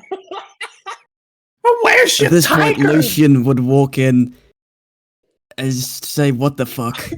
Arthur's and then covered quickly in walk confetti. back out. Owen will walk up to his brother Otis and hug him. It's okay, brother Ben. You will get pasta soon. I just wanted pasta. It's okay, man. The wedding Don't cake shall be give me made of pasta. pasta. It'll be a pasta Come, supreme. brother, come. Let's not sit here, man. No, let's not sit here. I Come, also come. want the crown. It's so pretty. Come, no, I Ben. want the Come pasta, in. the crown, We and get the pasta. crown, and the pasta. Cornelius just Wait a looks at minute. everything Otis! confused from the Otis, where is chaos. your wedding dress? Wedding dress. What's a wedding dress? Owen tries to calm his brother down by using their secret language, which is just the rogue language. And in rogue tongue, he said, "It's okay, man. Don't listen to the bird, man. We will take his dog after." It's okay, man. Otis nods with a kind of evil grin while a tear is flowing down his shoulder, and then looks at the I forgot your name, the Birdman. Arthur? Yeah, Arthur. The bird man is and just grins evilly at him, like not like he's about to do something, but just like he's got something on his mind. And then, Owen will I pass you one of recognize the. that look. That is not a very nice look. Can you please explain to me? Owen will pass one of the stolen forks to his brother, and then take the other one and try and fiddle with the cuffs on his hand, just seeing if he can make a lockpick out of the fork, and just see if he can unhinge one of them. Obviously, I'll wait with any type of roll for that until. Yeah, Otis does the same thing with Cornelius the fork, just sits like down. the fork sticking out of his mouth, Yeah. and tries to open his. But I would just sit in this chair here, look at the food, and try and not take any raise any suspicion while fiddling with it. They're just sitting there and they're stealing. They're just stealing. They're just thieving. No. Arthur sits down next to him. Lucian is just gonna go over to the other table. Okay. While Otis is What's the matter, fiddling friend? with the Is there a fork problem? and the Please get the hell away handcuffs, from me. he's like without any problems, just walking up the chairs and then up on top of the table and just stands there while he's unavoidable.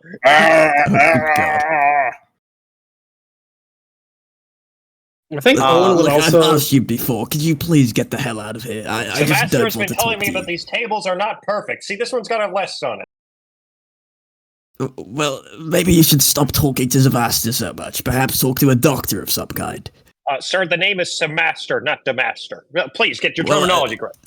Frankly, I don't give a shit what he's called. I don't care. Just go away. Okay, man. People of the court, people. Yes. Listen, I would like to know everyone's name. What is your name? And he points to the elf man. Real quick, Kolba, so you see on the right how there's that gray box with the chat where all that fucking numbers are? Yes. Okay, at the very top, the third tab, the one that says journal. Click I've that. been looking at that. Yeah. Do you see Garruk Skybreaker there? I do. Yeah. I have it cool. open right now. Yeah. Okay, cool. Okay, so I'm gonna go to dice rolls. Oh god. What? It's in the Discord. Oh, okay. Yeah, in the Discord. Go to the dice rolls channel, All right. and then copy that command that Arthur did not too long ago. Do it 3 times.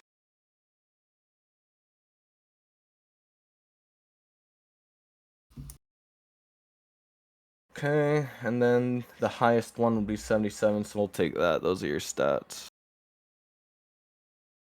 So considering that you are playing a fighter, Of course you are. basically Never played this, bro. Don't do it. Don't start now.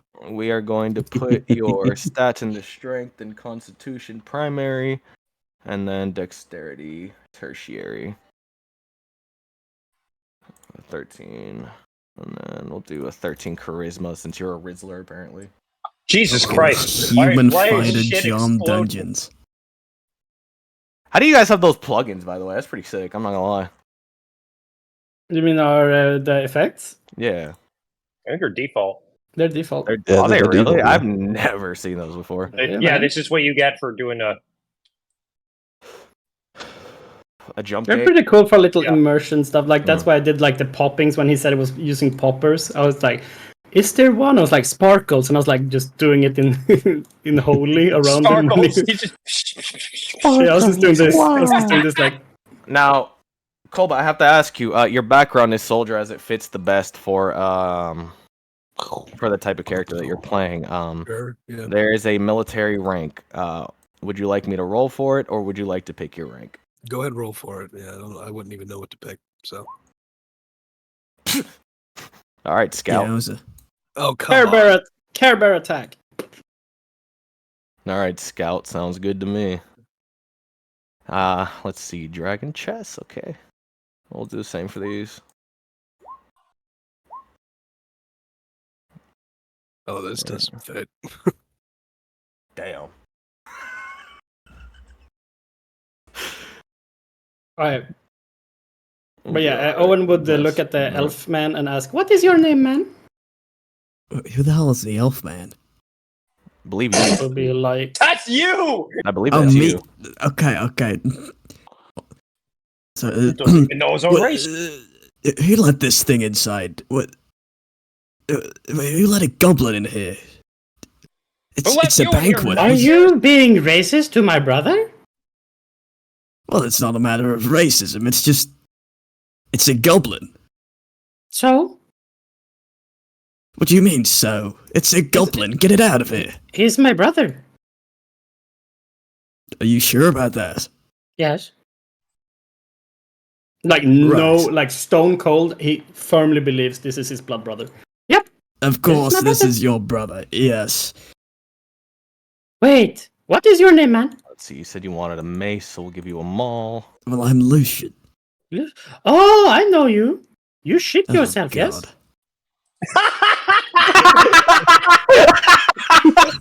Oh, I know Oh, that's fucked. you. You shit yourself, Fucking man. goblins and con men. I thought this was supposed to be a nice banquet. Fucking. You talk Move to bad the other about table. brother Just- man, but brother Listen, man don't I shit have something himself. to show you. Look how far this party popper goes. while Hits him while right in all the this is while all this is Ow. going on, I'm just meditating in the like in the background, just doing my own Yeah, thing. you're Just sitting All right. furthest away as well. just How old did you say Garrick was, Kolba? 12? If I'm 12. Yeah. How tall is he? I don't know. Let me see what 7. See what 7 feet. Yeah, we could make him 7 feet. I mean, I think that Yeah, would. I mean, he should. if he's an Aarakocra, he's kind of tall, like just average 7. Yeah, go ahead. Yeah, that works. Yeah. Jesus Yeah, Christ. 7. Oh, Weight, this- we'll do about like 275. Sure. Eyes, black. Can you chain these together? What color is your fur? Or I guess your feathers. I'm as Oh, as God. American of an eagle as you can get. All right, white Oh it my is. fuck! Of course. America. This is gonna use a gun. Hey, so I just wanna say now that he did that, outside you all hear that. You all hear the screech of an eagle outside. Oh God! Just like no, fuck! I can't do that shit. Brother, you heard that? Pigeons here Sounds really like a aren't bear. horrible. Oh my goodness, a tiger. No bear, man. Oh, bear. Tiger very different. Yes. Need not worry. I'm good with birds. I can deal with Bear. this. Yeah, you are a Bear is bird, very man. cute.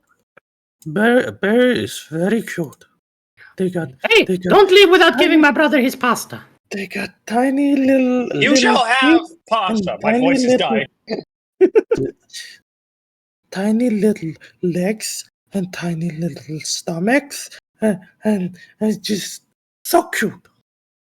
Yeah. In the midst of that, Otis, it finally clicks for Otis that someone was being racist towards him. He looks dead serious at I Lucian. forgot your name. Yeah, Lucian, and just goes, You ever say stuff like that again, I'm gonna rip your throat open and I'll pull your heart out through it. I'll just kind of look Oh. down at him and say, right, yes. You know you're 3 feet tall, right? I might be 3 feet tall, but I can also fit inside your Okay. stomach and rip you open from the inside. I think I got that. Okay, down. All right. brother. Okay, Garrick, you see how your sheet now has the photo and everything? Yeah, I do. Yeah. Okay, so you should be able to click and drag it out onto any of these squares, specifically right here where that blue ping is. Right at the doors. I am not seeing anything. How do I? Oh God! I'm seeing like like I'm looking at Waterdeep. Oh yeah, you gotta get them here. I forgot. Yeah. Oh yeah. Oh yeah. There we go. Map should have changed Okay. for you. Here we Yeah, go. now just put your token right here. Everything should be. Yep, there you go. It's a bear. Arthur, as you walk in, right behind you, my. as you heard the screech of an eagle, you see this absolute champion of an eagle flying in. He lands at the at the top, and he fluffs his feathers, and he walks in, and this is where I say, Kolba. Oh, please and come straight in. We're having a wedding. Kolba, introduce yourself and the character that you are playing today. Okay, I am Kolba. I have Yes, I am. never Go played D&D. I have done role-playing games in the past, yada yada yada. I'm playing Garrick Skybreaker. He is a Aarakocra. He lives in a tribe in a nest, a little northways of Waterdeep. They're pretty isolated from everybody else. They kind of do their own thing. And he's a little bit of a delinquent. Like everybody's pretty loyal to the tribe and everything, but he's kind of just doesn't listen to what people tell him to do or how he's supposed to act. And he does some stupid shit during their harvest festival, and he gets exiled from the tribe. And to prove himself, he has to leave and come back as a better man, I suppose. Either way, they were right before he was about to leave. Some disheveled, poor human that is climbed up the entire tree with the Waterdeep, the letter from Waterdeep with the insignia, and they handed it to the chief, and they gave it to Garrick, and now that's his quest, is to come here and figure out why they would go through all that effort just to get a letter up to the tribe. Excellent. So, you are now here, and as you enter the room, you see kind of a chaotic scene in front of you. You see, that these two, there's a goblin and a human just kind of sitting somewhere where he doesn't really look like they should be. You see this kind of pissed off looking noble elf sitting over here in this corner, kind of grumbling and huffing to himself. Over here, you see kind of a man who looks almost divine. I mean, his hair is just long, his beard is elongated, and he's sitting there kind of flipping through his spell book, kind of just, making sure his notes are good, kind of getting ready to see what's going on. And you see over here a kind of a dwarvish monk just kind of sitting there meditating. His eyes are closed. He's kind of not paying attention to anything going on. And then we get down here. In front of you, you see two kind of official-looking people. One of them is an older human, kind of really old. He's got the white and the beard. He's kind of looked like he's seen his stuff throughout the days. Next to him seems to be a younger, darker-skinned woman who has this poofy black hair. Beautiful makeup. She's got this simple dress on, though. Simple clothing. And it looks like she's missing a couple pieces of jewelry. She's wearing, half things. She's got she's got one earring on, the other one's off. She's missing a necklace. There was a smaller one, but you could tell there was supposed to be at least two there. Basically, this woman looks like she's just kind of been through it today. And then right next to you see what looks to be another bird person. This man is standing next to you, and he has what looks to be a plague doctor's mask on, but to you it looks like it's another bird. And this is where I shall go ahead and give it back to you guys. So I want to look I'm at covered in confetti, by the way. Okay, I want to look at the plague doctor, and I want I turn around and I look and at I you and I say- go, splendid! More company. We're having a wedding. Okay, my fellow bird kind, what are you doing here? Arthur looks behind him. I don't see any other avian folk other than yourself. Your appearance confuses me. Well, maybe if you praise Samaster a bit more, you would understand that I am indeed a human wearing a you're bad. plague doctor outfit. Who is this master you speak of? Samaster, the god.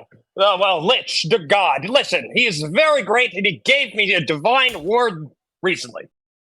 He didn't give us pasta, though. You will get your pasta. Okay. You speak of this master. Do you tell me that you do not worship the fair Yah? Fuck no! You did great. Who the hell would worship that? How dare you disrespect our god? What kind I'm of just letting you know birdkin that are your you? god fundamentally is worse than Samaster. So I want to take a closer look at his mask, and then I guess I realize that he is not actually bird kind. Do me a favor. Open your character sheet. Okay. And scroll down a little bit. You should see on the left-hand side, there's a little section called Skills. Look for the one that says Perception and click on that for me. Okay.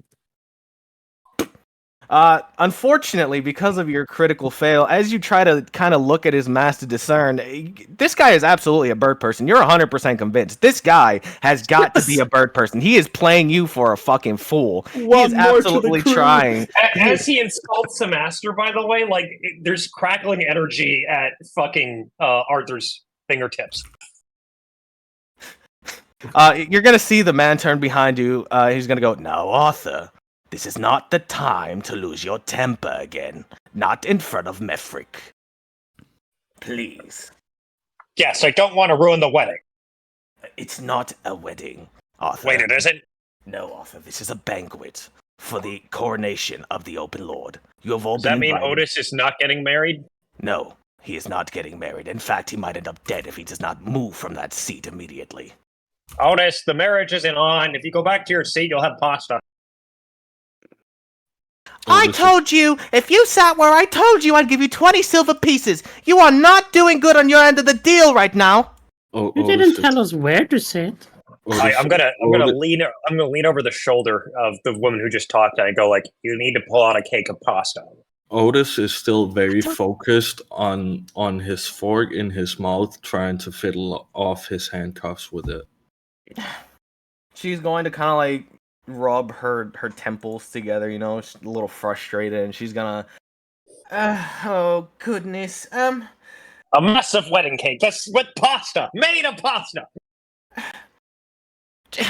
She's gonna call out, "Head chef!" And this woman's gonna walk in. You know, she kind of, you know, I know the art looks a little different, but don't worry about that. She's wearing you know, the typical chef's outfit, the chef's hat. She walks in, and she goes, yes. And she goes, "Melania, please, if you would, prepare one large plate of pasta for our esteemed guest." Oh, and, no, a wedding cake. It should be the size of at least a man. Arthur, there is no wedding here.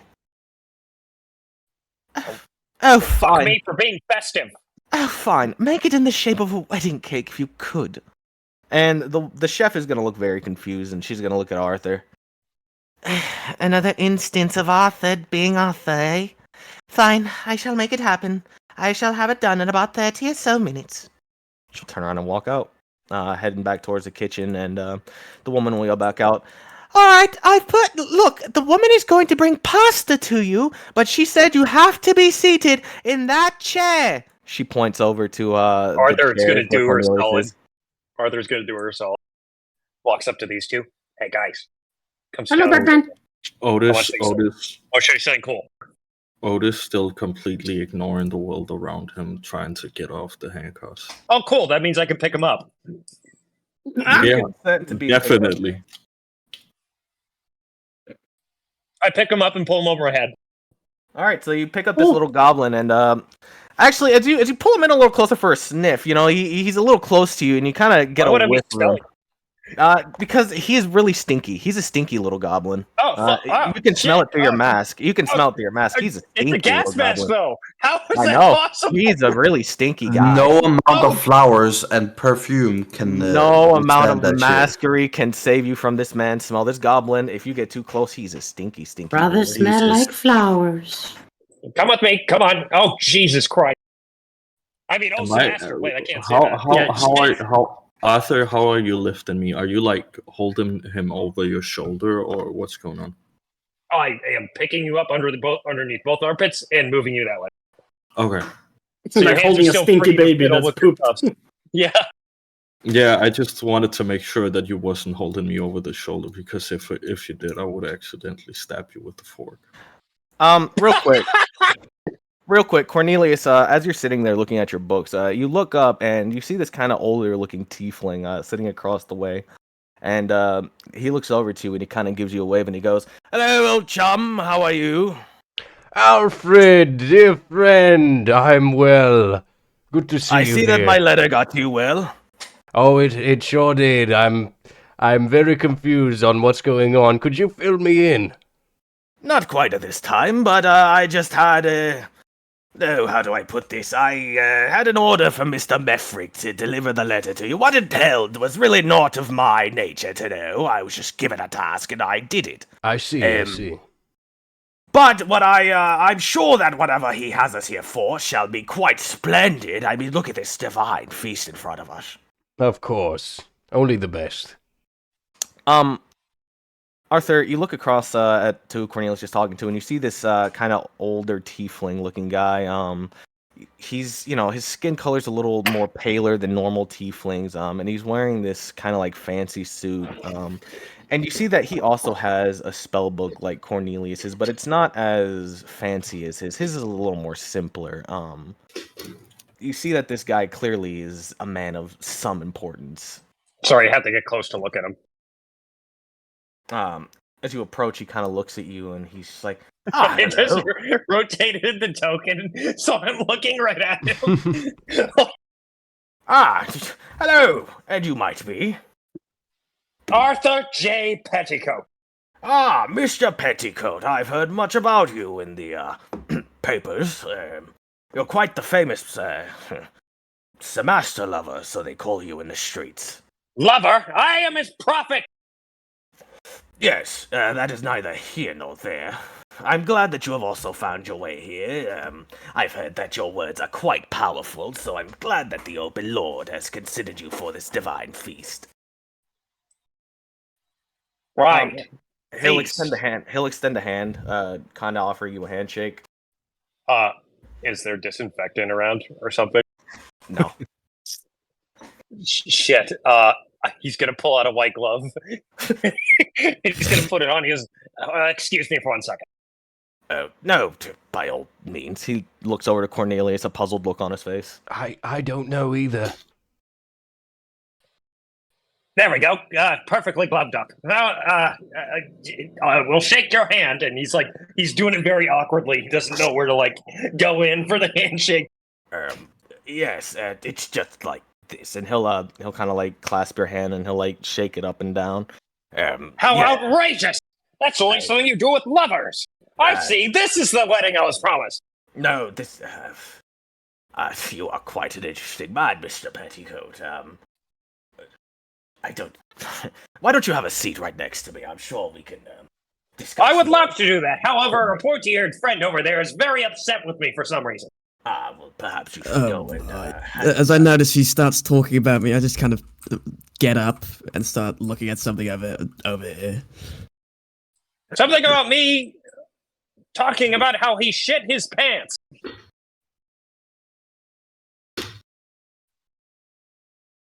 Do you remember that? He's raising his voice so he can hear. Please stop talking to me. How rude. These two detectives down here are gonna go ahead and start walking up towards the middle here, and they're gonna pass Garrick, and they're gonna say, Mr. Garrick, you can just sit anywhere you'd like. But please do have a seat. And you're gonna moves and finds a table. They're gonna come over here and kind of take their seats right here. They're gonna pull out the chairs and they're gonna sit down. And the guy here, he's finally gonna stand up. He's gonna slowly stand up. And he kind of puts his hands behind his back, and he looks towards all of you, and he goes, "Esteemed friends, fellow Waterdeep residents and nobles galore. Welcome to my banquet hall. I'm sure most of you know me, but if not, my name is Mefric Dreadstorm, 10th in line in the Dreadstorm family and current open lord of Waterdeep. Behind me is my highest of King's guards. And he'll kind of turn around and point to the man behind him, and he'll step forward and he'll say, "Hello, I am Alendor. It is a pleasure to meet all of you. Oh, Jesus Christ. I hope that we all can have a fruitful relationship." And he'll bow to each one of you, and then he'll step back. "Yes. I assume you are all rather confused on why I have gathered you all here today.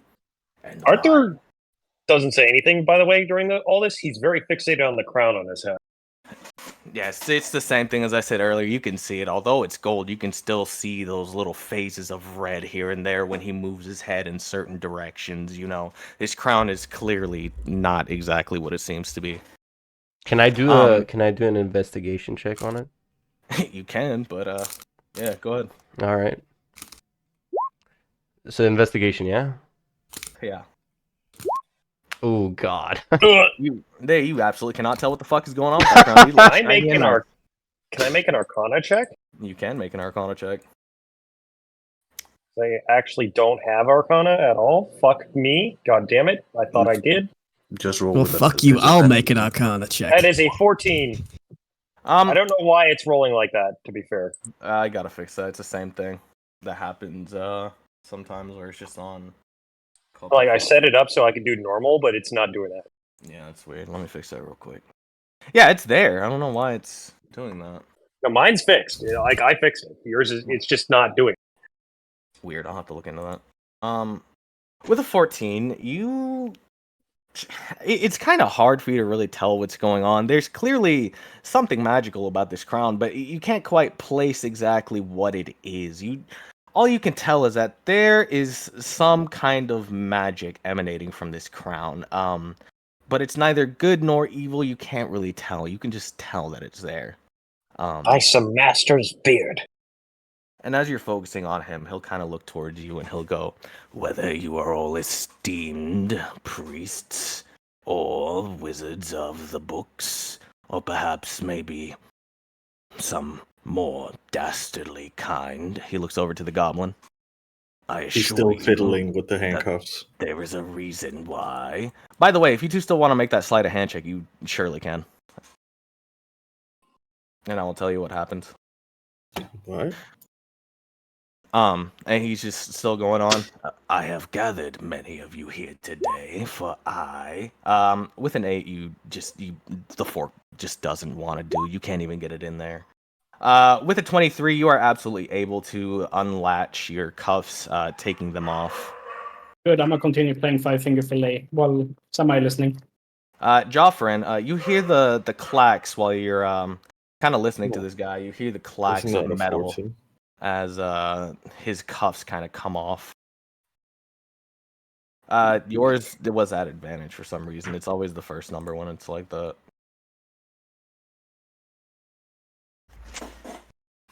Hold on. Let me check yours as well real quick, Jones. Make sure that it's not on advantage, because I did fix it. Yeah, it should be like that. Oh, it was at disadvantage. I put it back to normal for you, so it should be good. So if it was at disadvantage, then I'll do the 14. But it's still kind of the same thing. You really can't get it open. You know, you're kind of struggling with it. You know what you're doing, but you kind of just can't find the mechanism to unlatch it. But I will let you try later on after a little bit. Yeah, sure. Joffrin, like I said, you'll hear the clanks of the metal as his cuffs fall to the ground after he takes them off. Just shake my head slowly. I would. Yeah, sorry. Yeah, I just wanted to clarify that is it okay if one uses the /whisper to people when they're like whispering? Yeah, that's totally fine. Alright. And he'll continue. He'll just go, "Regardless, I am beginning a new, should we say, guild of sorts. I am calling this the King's Mercenaries. It is a new band that I am opening that will basically employ all of you. I have heard of your talents and your skills, and I think you all could fit perfectly into this new guild. And he'll kind of like smile at all of you very, very Arthur puts softly. hand up. Yes, Mr. Petticoat. I am not very good at playing instruments. I don't know why you would want us as a band. My apologies. What I meant to say was, you work for me now. I already did, sire.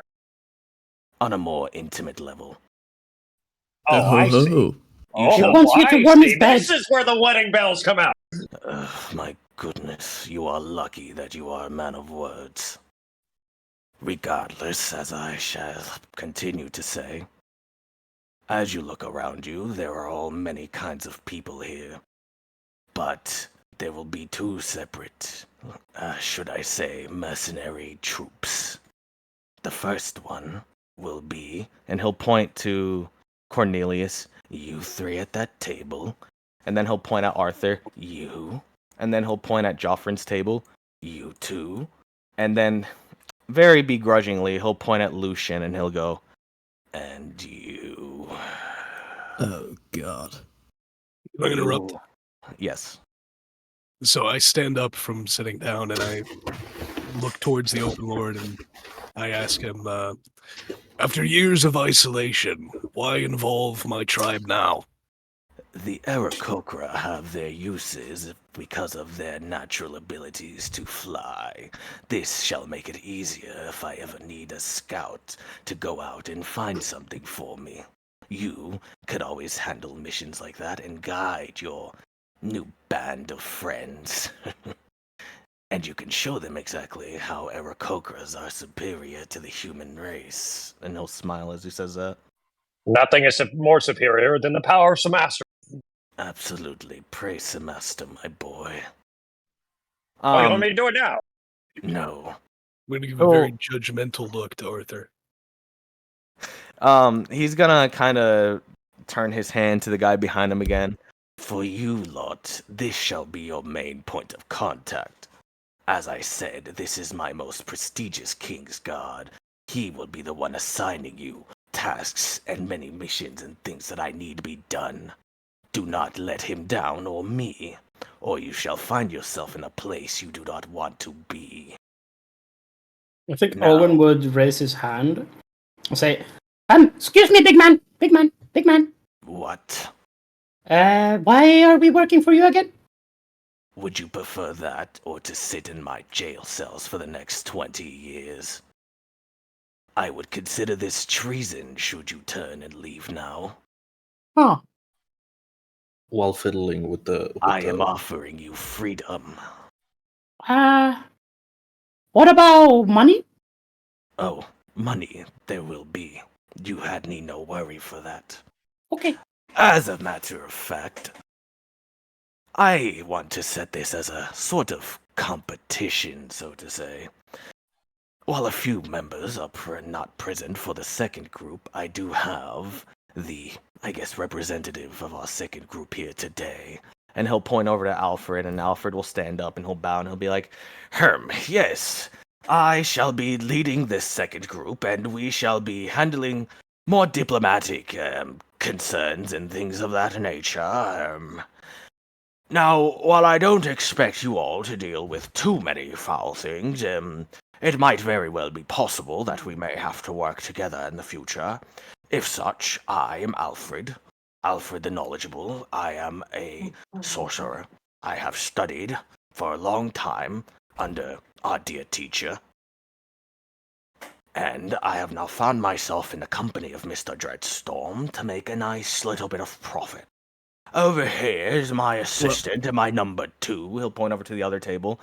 That is Jamalia. Jamalia, please. And, Joffrin, as you look across, you'll see it is a fellow monk. She is wearing monk garbs. She is actually donned in this blue and yellow kind of monk garb. You can't really quite tell what kind of teaching she follows, but she stands, her hands are behind her back, and she looks at all of you, giving Is little there bows. any indicators of what? Like, you gotta make a perception check. Yeah, I'll give you this. You can see an insignia very clear on her monk robe. It is an open hand that is on fire. And to you, this is clearly a monk who follows some way of open-handedness, being more in tune with the earth in terms of using their hands instead of using, weaponry of any kind. You see she carries a quarterstaff, but it's more of a decoration than anything. You see this quarterstaff. The same as I. Yeah, essentially. And she kind of looks at all of you, and she looks at you, and she gives you a very courteous bow before going back to the other. She says, "Yes, hello. My name is, I don't know how he mistakes my name every time. It is Amelia.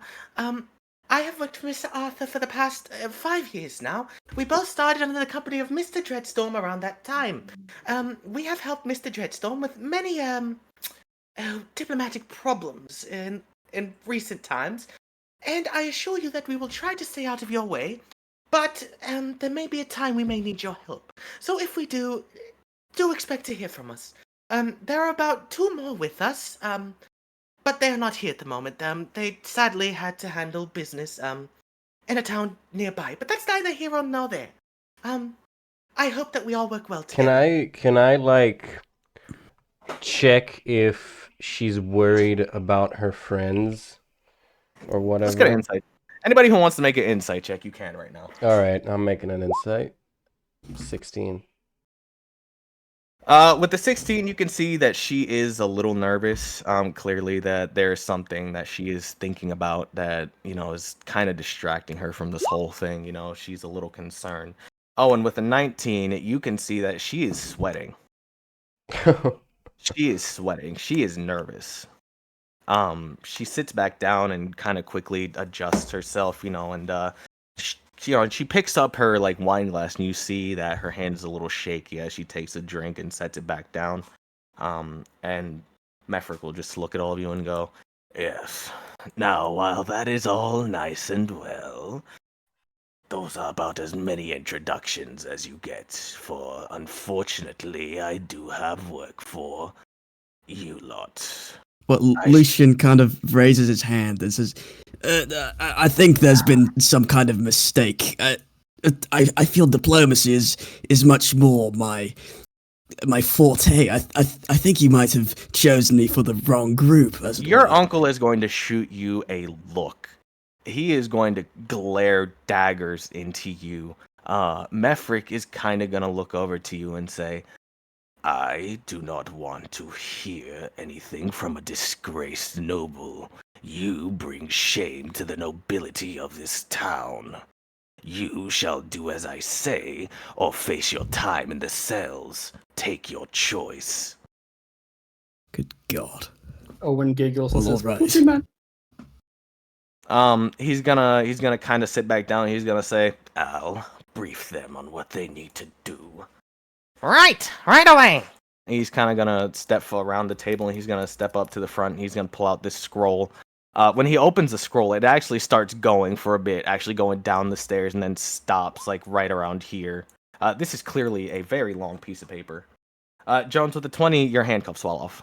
Cornelius and Garak, you both hear the clatter of metal as you look over and you see the goblin has undone his handcuffs, and they're now on the ground next to you. Otis looks up and looks around and goes, Who are all these people? It's at this time, by the way, during that when he's like getting himself ready, that a chef walks in, again, and she's holding this plate. And Arthur, as you turn your head to see who walked in, you see that she is carrying that plate, and that plate is indeed pasta in the shape of a wedding cake. You can see that while it looks a little sloppy, she has done what you asked. Owen starts singing. Ba-da-ba-da, ba-da-ba-da, ba-da-ba-da, and just hits a very bad note. Yeah, with an 8, that was the worst thing you've all ever heard, practically. Like, it was bad, not horrendously bad, but it was pretty bad. Otis, this woman is going to walk up to you and set this wedding cake pasta on the table and say, "Here's your pasta that you asked for." Oh my goodness, it's pasta! And then jumps into the pasta, starts eating. Like Swimming it's / eating it. it's in the pasta, even though it's probably the same size or smaller. He's like jumped in it. It's at this time that Al is like getting, himself together to kind of give out, your first mission, that I'm gonna give you all kind of a chance to kind of, interact a little bit and see how you all feel about what you've been told. So the floor is yours. I immediately turn to what was your guy Kolba? Oh, Garrick. Garak. Garak. Garrick. Garrick, I turn to Garrick and I go, so, what are you doing here, friend? Some poor, small man came up to our tribe. He climbed the entire tree just to deliver this letter, and he puts the letter on the table next to Cornelius. I see. Yes, I received the same letter. Never opened it, though. Do you have any feelings towards the Waterdavians? I don't think you like them very much, do you? Quite frankly, I've had little to no dealings with Waterdeep. We typically live in isolation and have our own forms of self-sufficiency. I see. Nevertheless, it's nice to meet you. My name's Cornelius the Wise. Yes, it's nice to meet you as well, and I apologize for my feathers. Oh, why would you apologize for such a thing? You look down at your plate and the table in general, and you see that several have fallen all over the place. That's quite all right. I was not gonna eat anyway. I think Owen is just gonna walk up towards the bird person, aka Oh, God. Arthur, and just say, Psst. Hey, big man. Yes, what is it? Why are you here, man? You also got to sent to jail? No, but my heart is forever in jail. In terms of this jail of the living. Oh, why is that, man? Look, have you ever heard of Sebaster? Who? The god, the deity. No, I can't eat any more pasta. Grand Duke, I was not aware that you had sinners in this bunch. I've never been taught, man. Don't know what you're talking about. Maybe you teach sometime, yes? Fine. While he's When we have a talking bit to of downtime, I will sing you the praises of Sebaster directly from his rulebook. Okay, man. And while he's talking to Arthur, Owen would try and sleight of hand pickpocket the butler-looking man. God damn it, man! The fuck? Is that okay, Bobby? He's muted. Soon. he's He dead. didn't expect it. Oh, He didn't expect it. You killed him. What the You fuck? killed Okay. No, I was muted. I was making sure I didn't interrupt anything. Nero, give me a perception check to contest. For what? Or what is it? It is the perception, right? Is that? He's not stealing from me. He's stealing from the NPC next to me. Oh, he's Yeah, stealing. I'm talking to God. talking to Arthur while stealing from the NPC. Let's see. Arthur's not one to care. He won't really do anything. Yeah, so he does It's not. the way the cookie crumbles for him. I thought you were pickpocketing Arthur. My apologies. So with Oh the no! six, If you're talking to me and you pickpocket me right in front of me, I would literally just beat the shit out of you. Oh yeah, he's not pickpocketing the Birdman because Birdman is too interesting. So with the 6 in perception from Alfred here, he's a little too busy eating his food at the moment. Should I just sleight of hand it or? Yeah, give me a sleight of hand. Let's You see know what what? genetics the You know fish what? from his I'm gonna pocket. help him. I'm gonna help him. Oh, with help this sleight of action? hand. Yeah, I'm gonna help him. You want to know how I help him? Sir? How do you help Owen?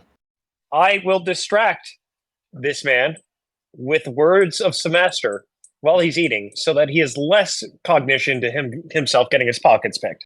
Roll me a sleight of hand at advantage. With a 28, you are able to fish out 50 gold pieces from him. Holy. Can I whisper? Actually, yeah. Can I whisper to? Yeah. What is his name? Owen. Yeah, Owen. There's Owen, and then there's Otis, and I got the two confused before. It's like That is going to happen. Don't you worry. But that's why I put on the nameplates. It's okay if you see the nameplates. It'll, you know. If I had the nameplates, it'd make me much happier. Yeah. But I'm going to whisper to Otis or Owen. Fuck, whoever this is. Oh, Right, I'm going to whisper to him. I'm going to be like, some of that is for the church, isn't it? Owen nods and just give like sleight of hands again. A amount into Arthur's pockets, and I would like our dear DM to roll a D50, but they don't exist. But You can do that. You can just do /R roll 1d50. Yeah. Can you do that? Because Owen doesn't know how to count, so he will just drop a random amount into. Oh my god. One gold Holy coin. shit. You were given one gold coin. He kind of looks at his hands, and he looks at you. This is a lot of money for him. He's used to getting little amounts from his little schemes here and there, but 50 gold, this is a lot. So he just takes one. He just kind of places it in your hand. I ought to throttle you. Okay, bud. And then he just walks back, and he's like pondering. He's like, can I pay the debt now? We'll see how much your debt is. Lucian, how do you feel about all this, Lucian? You've just been roped into work. You've had a really bad day at this point, all right? You've gotten just insulted by everybody in town. You're not feeling very much like a noble right now. And now on top of everything, the Open Lord has basically told you that he doesn't want to hear it from you. And now you're working with this random ragtag group of peasants. Lucian is just kind of sitting at his table, staring at the ground as he's sipping on the wine at the table. As he takes a sip, it's just, oh god, it's I have an disgusting. objection. I have an objection to that. I'm not a peasant. I'm priceless in the eyes of the Lord. You are the peasant. All right, I see how it is. I'm sorry, except for Arthur, Lucian. Arthur looks especially divine to you right now. Jesus Christ. Fucking. And Just you actually durian wine, disgusting. You Lucian, actually, in your head, you hear a small whisper in the back of your head. It kind of goes, "Hey, kind of feeling a little mad, are you? Huh? I bet you don't like how they're treating you lower, huh? You should totally take your frustrations out on something. Do it for me, Sekla." The voice kind of just like fades back away. Shut up. You Lucian just me. Lucian just takes another sip of the wine and tries his best to ignore it. Duke, I do believe our poor-eated friend over there is getting drunk as shit. Garak, you look around the room and you look over to Lucian, and he looks a little familiar to you. You can't quite understand why. But it might have something to do with, something that you saw as you were getting over here, an estate, a large estate. So you could see from the air that it said Gildor on it. And while you don't know much, you have seen this guy's face in the papers. His face was clearly plastered on today's edition with the headlines about how he had supposedly defecated himself in the middle of the streets. So I turn to Cornelius and I ask him, what do you know about that small man with the pointy ears? You mean Lucian? Sure. What do I know about him soon? So, how long would you say you've been in Waterdeep now? A week. A week. So, being here for a week, you have, seen this guy around town. He's been in the market every so often.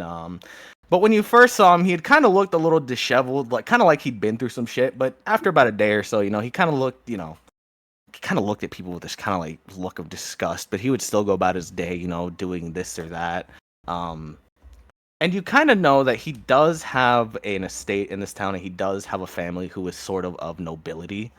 And you understand that, from the whispers and the rumors in the town that Lucian and his brother don't exactly get along. That is pretty much the highest whispers among the nobles. It's all about the Gildor family and how broken they are and how they can't cooperate with each other ever since their patriarch died. Okay, so I turn to Garrick and I say, well, I've heard that he has a quarrel with his brother. And also, I've seen him around town a few times. He did not look so great. I believe I remember seeing him in the papers. I mean, why is this man of such significance? Is this like being said out loud? No, it's this talking between them. Okay. I don't know. No clue. Can I who's he talking about? I'm talking about Lucian at the moment. Arthur, make me a perception check.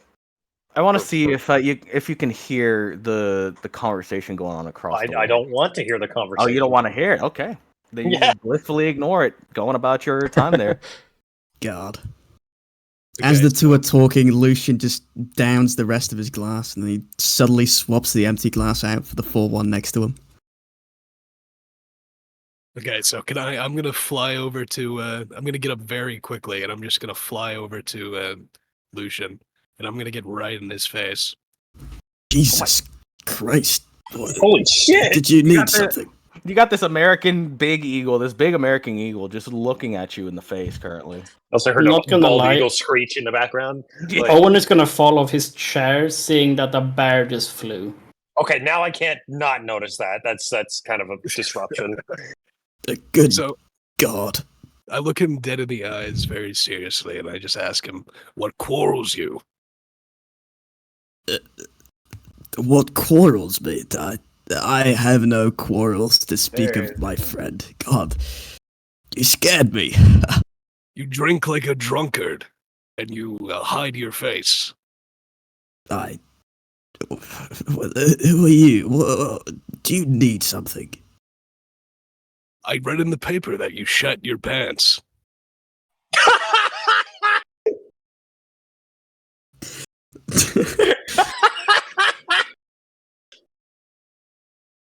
I'm just trying to find out who you are.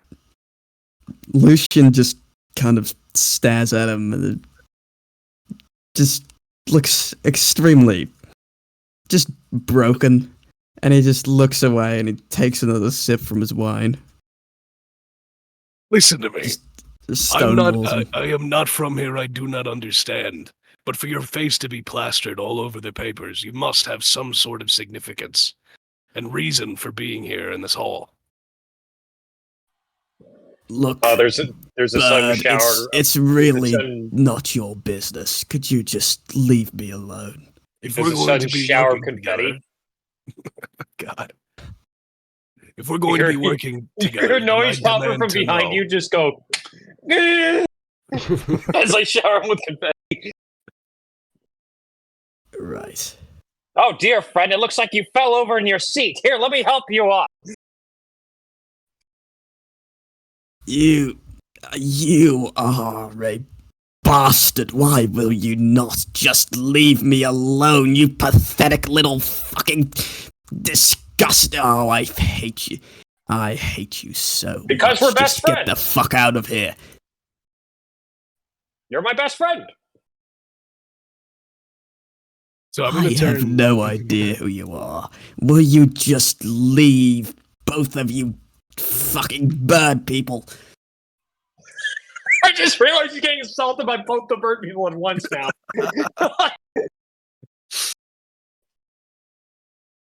You know what? I'm not having this. And Luthien just gets up and he just leaves. As you're starting to leave, Mefric will boom out. He'll go, sit down now. Yeah, all right. And he'll just sit down at the other end of the hall. And Al is going to clear his throat. He's going to go, oh, go ahead, Jonathan. Under my beard, it just mumbles like a little loud because, well, it is an empty hall or a big hall like fucking manors. And this is what you expect for knife field people. Owen giggles. Oh Jesus! Okay.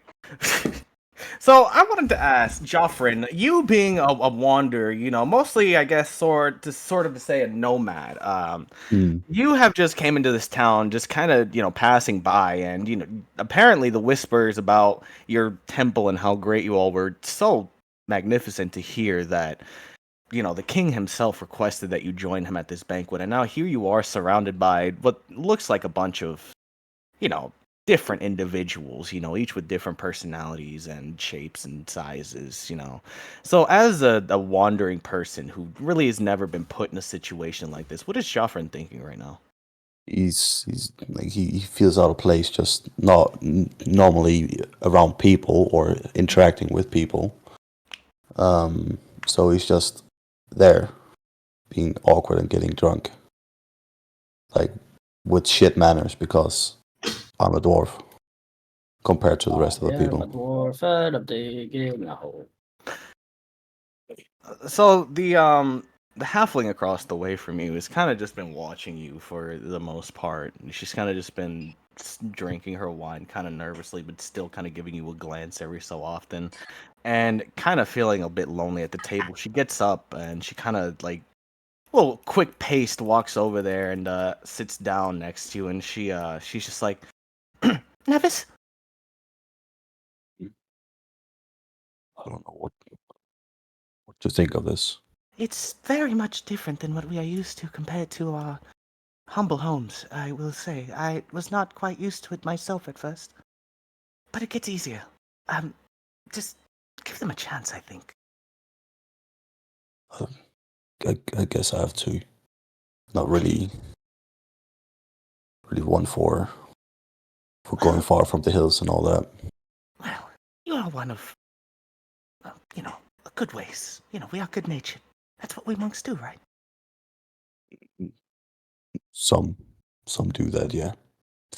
Well, I consider myself one, for one. Just, don't feel so out of place, because once you get to know them, they'll make you feel at home. Maybe. They seem rather weird. Think she wants to fuck you. Owen said. Oh, are we gonna have a marriage? And this is when Al clears his throat and he goes, Ahem. If you all may please have your seats again. God, I hate this guy. I rolled a fucking 6 on my insight. I had to do something dumb. Oh, God. Excuse me, Sir Squire. Yes? Have you praised Semaster today?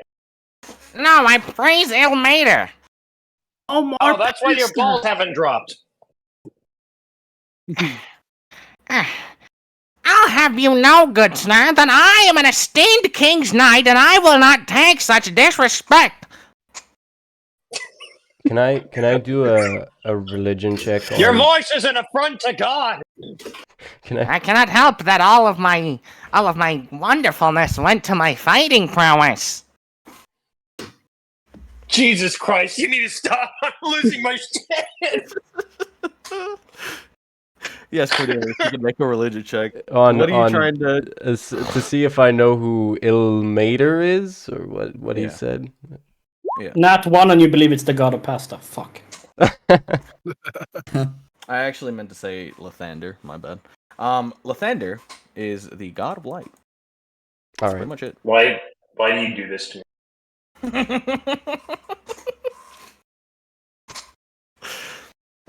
He'll continue. I am doing my best to ensure that I do not sound so tedious for you, good sire, but I cannot do much with what I was given.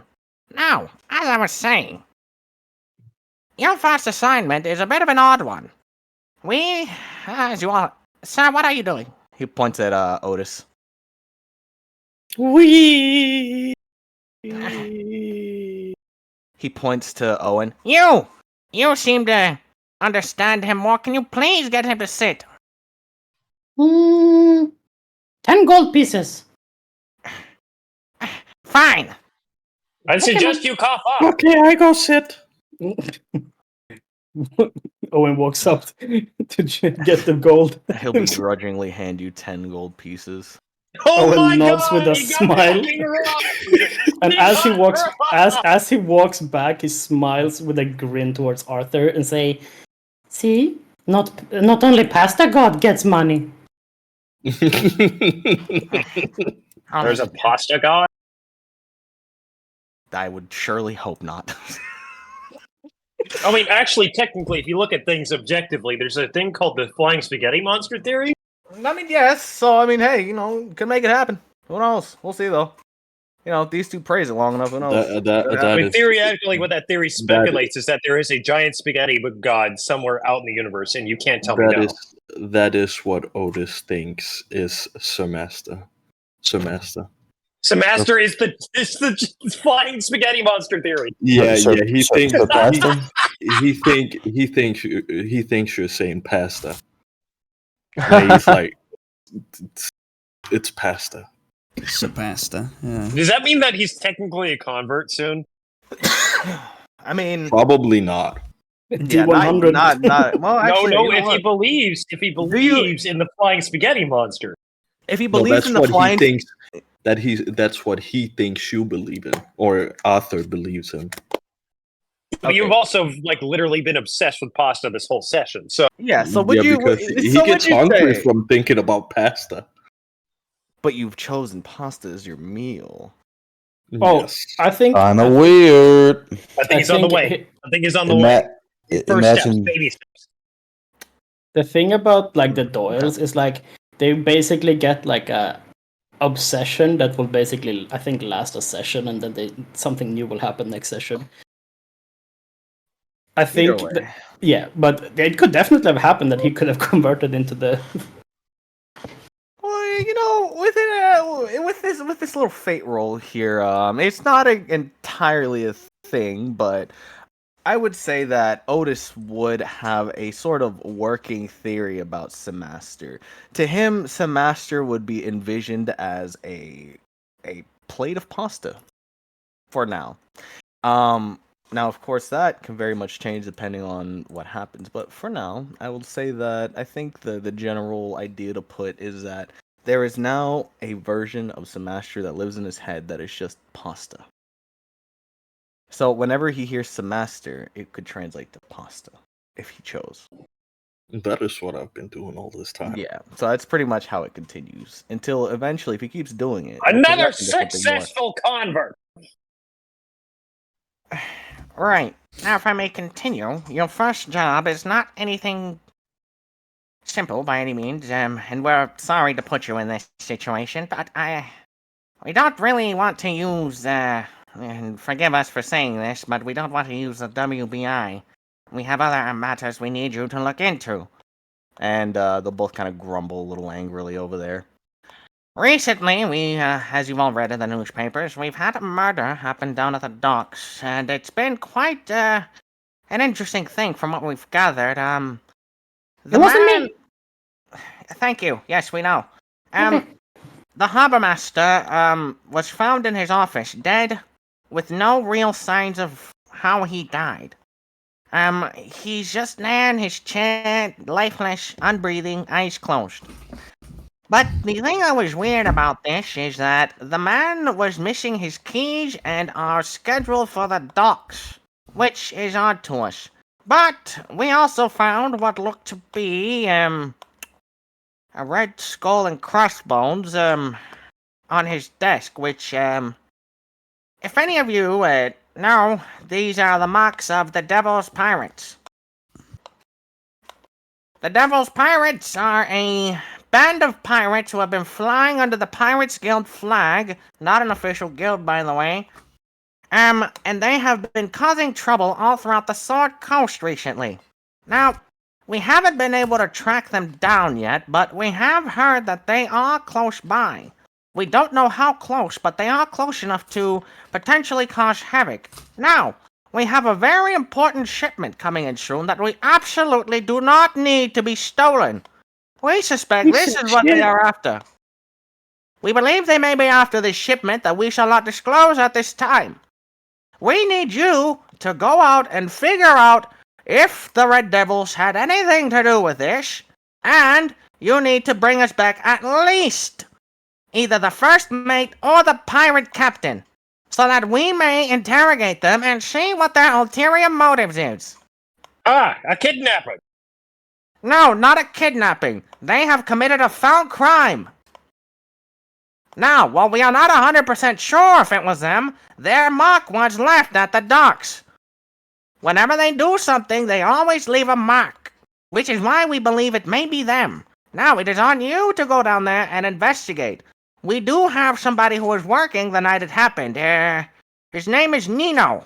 You'll find him down at the docks between the hours of 5 and 2 in the afternoon. After that, he won't be there.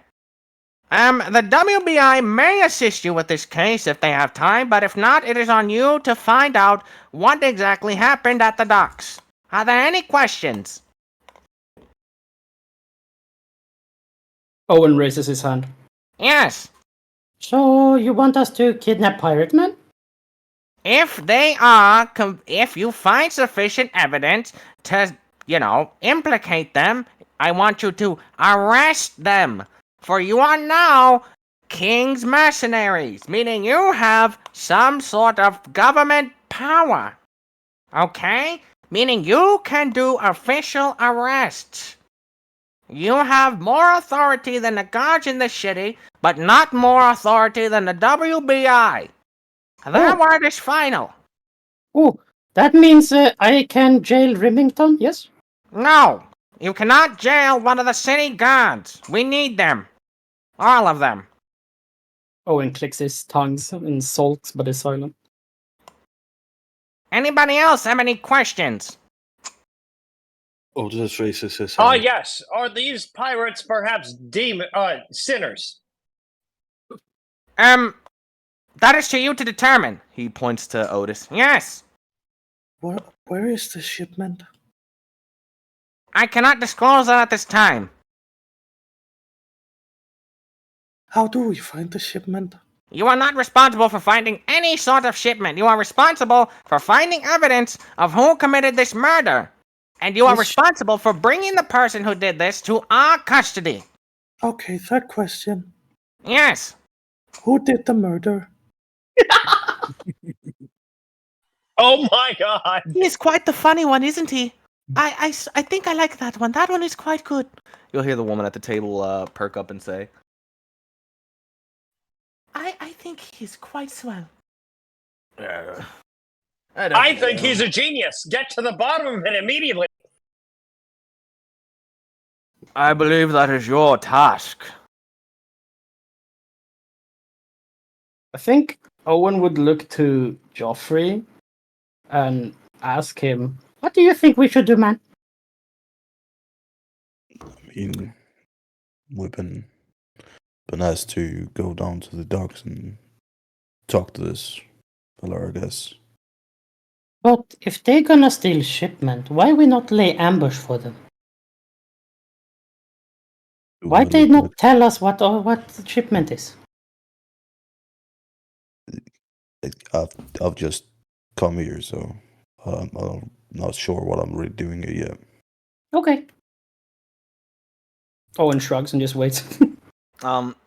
Yeah, as you guys are kind of talking, you see that this guy walks in. This is another kind of very important looking person. This guy is dressed to the nines. I mean, he is wearing the most elegant robe money can buy. He is a full-on elf, and he's carrying with him a large book. And as he walks by and you two walk up to him, he goes, "What do you want?" Can I have a hug? No, get away from me. Okay. Are you a murderer, man? Well, What? What are you on about? Are you accusing me of Accused him of murder? No, just asking. Do you know who I am, boy? I suggest you take 10 steps back immediately. This man is clearly very, very, very angry. I think Owen would just You know, signal I to his won't brother. interfere with this. This is entertaining to watch. He will signal to his brother, stall for a few more seconds, and then nod and click with his tongue and then walk backwards. Okay, man. Otis reaches into his pockets. You with an 18, there's Are you- actually nothing in his pockets. Funny enough, Are you fucking? He's looking at you. he was distracted. He turned to the other guy. He was looking at Yeah. Owen. So in that second, that's when he did it. But I will say that he has absolutely nothing in his pockets. Like this guy is oddly enough not carrying a single thing. The only thing that he has is this large book in his hand. Otis looks up at him and says, I'm sorry, with the amount of observers here, and he's like right in the middle of the fucking. I mean, anybody is free to say anything or do anything. I'm not trying to like fuck him over here. I'm just saying like. No. Like you guys should most definitely do like a perception check if and like if you see it, quote, do with it what you guys please. We're not trying to like be stealthy for the surroundings. We're just trying to distract the person in our eyes at the moment. Does he have candy in his pockets? Says Arthur. The guy turns around. He's like, "Excuse me." Otis looks at Arthur and goes, No, it's very disappointing pockets, to be honest. What? Nothing in there. He must be a drag. Nothing whatsoever. He's very, very broke. Mefric, hand on his cheek once again, looking very bored. He raises his voice and goes, "Stop messing with my councilmen, or I shall have you thrown into the deepest dungeon I can make." I think Owen at that time would do the emergency whistle for him and his brother and just go back to their seat rapidly. Okay, man. Okay, man.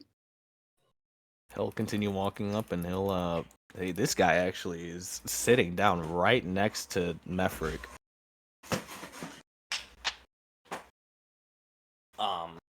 And he looks at him, and he just nods his head, and Mefric looks at him and nods his head, and they both just kind of turn back, and they both go, well, he goes, Mefric goes, "Right, well, you have your assignment.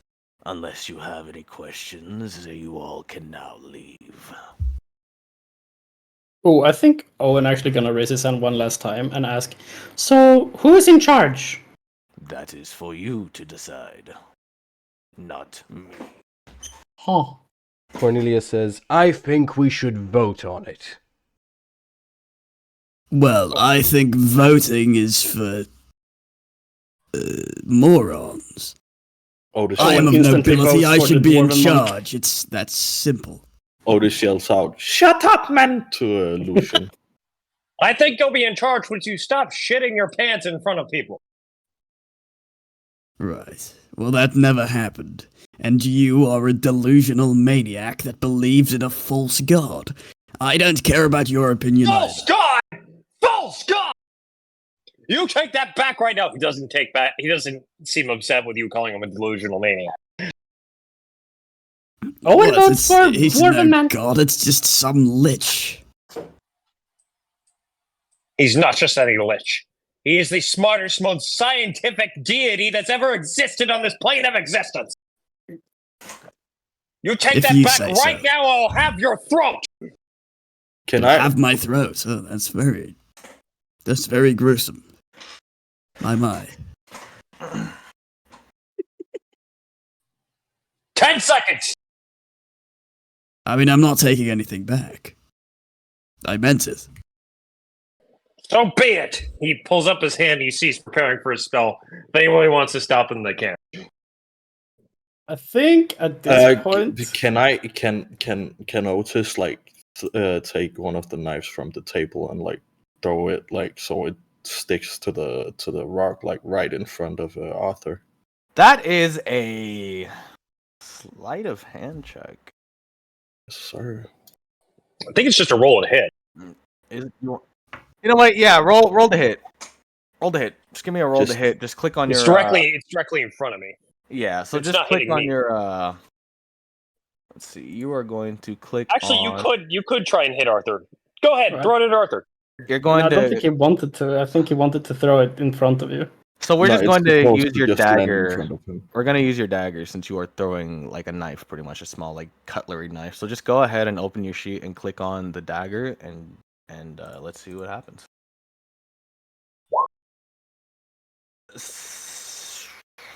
Hmm. Again, it's just like not even trying to Yeah. hit, right? Yeah, no. If you're not trying to hit, then I would say that knife would just kind of go right smoothly. It wouldn't land directly in front of him, but I would say it would land more like right here. More than it's like, is it noticeable by Arthur? I think that's what he's after. Yeah. Arthur, you see a knife is thrown right here in front of you, and it Arthur pauses. kind of flings into the ground, and it just kind of sits there and it wobbles back and forth as it just landed very fast right there in front of you, and you kind of just wonder like where that came from. No, Arthur pauses. He knows Right. it's some sort of intervention. Right. Birdman, I think we should focus our job at hand. You're making my brother mad. He's not fun when he's mad. I turn towards the Duke and I go, he insulted my god. Settle it in another manner. I do not wish to see my new venture go down so rapidly. You are representing my city. If you do anything that is stupid, then it is on you to deal with whatever happens afterwards. I shall relay your decision to the church. I suggest you find a more passive means of dealing with your personal problems. And he looks at Lucian when he says that.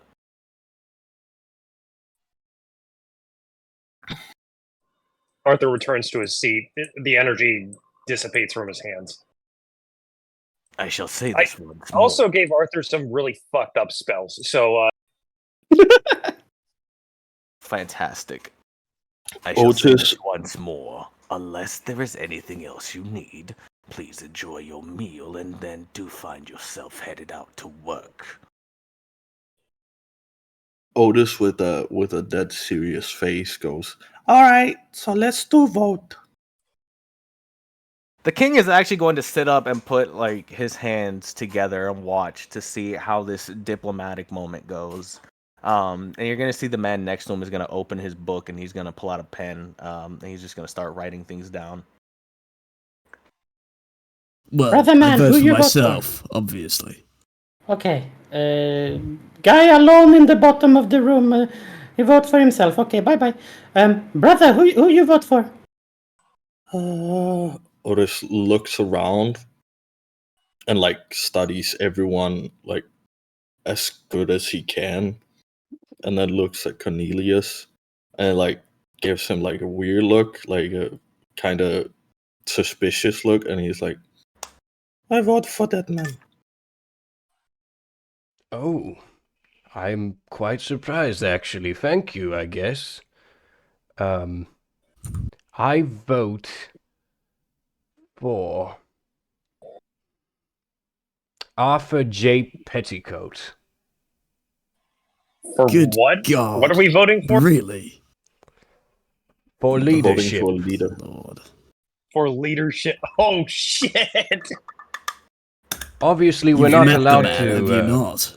We're not allowed to vote for ourselves, are we now? That would be quite. Sure you are. No. We're not talking to you, Lucian, respectfully. Actually, before you guys continue, Meffring's gonna speak up. And he's gonna go, Lucian, why don't you come down a little closer? And he'll kind of like smirk when he says it. And he'll point to the seat that's right next to Cornelius and Otis. What, you want me to sit next to the goblin? Yes. I can smell him from halfway across the room. No matter. I think the goblin smells quite nice. He has a bit of a fragrance. Please come closer to your new companions, Lucian. Otis Clearly, going back, you can see that this is more of a punishment for you than anything else, Lucian. Otis going back to Good his very God. annoyed look and like holds his hand on his short sword, just looking at Lucian, and like even though he has been seeming or been dumb before, he looks like he's about to stab a person. Well, I suppose I'm up for voting, says Arthur. I will cast my vote. I vote for Lucian. Well, thank you. I appreciate that. An eyebrow is raised from the king at this notion. Actually, everybody at the table in front of you, like at this high table over there, kind of like raises their eyebrows for a second. Otis does as well. They lean in a little closer. They're clearly very interested by this. Are they looking for like explanation from like Arthur? No, what they're do you wanna maybe try to insight to see if you can kind I of don't want to Okay. because I'm playing Arthur in a very specific mindset right now. Right. He wouldn't be. He would be just staring Lucian down right now. Well, I think I'd like to do an insight check just to see what he's thinking. Oh, by all means.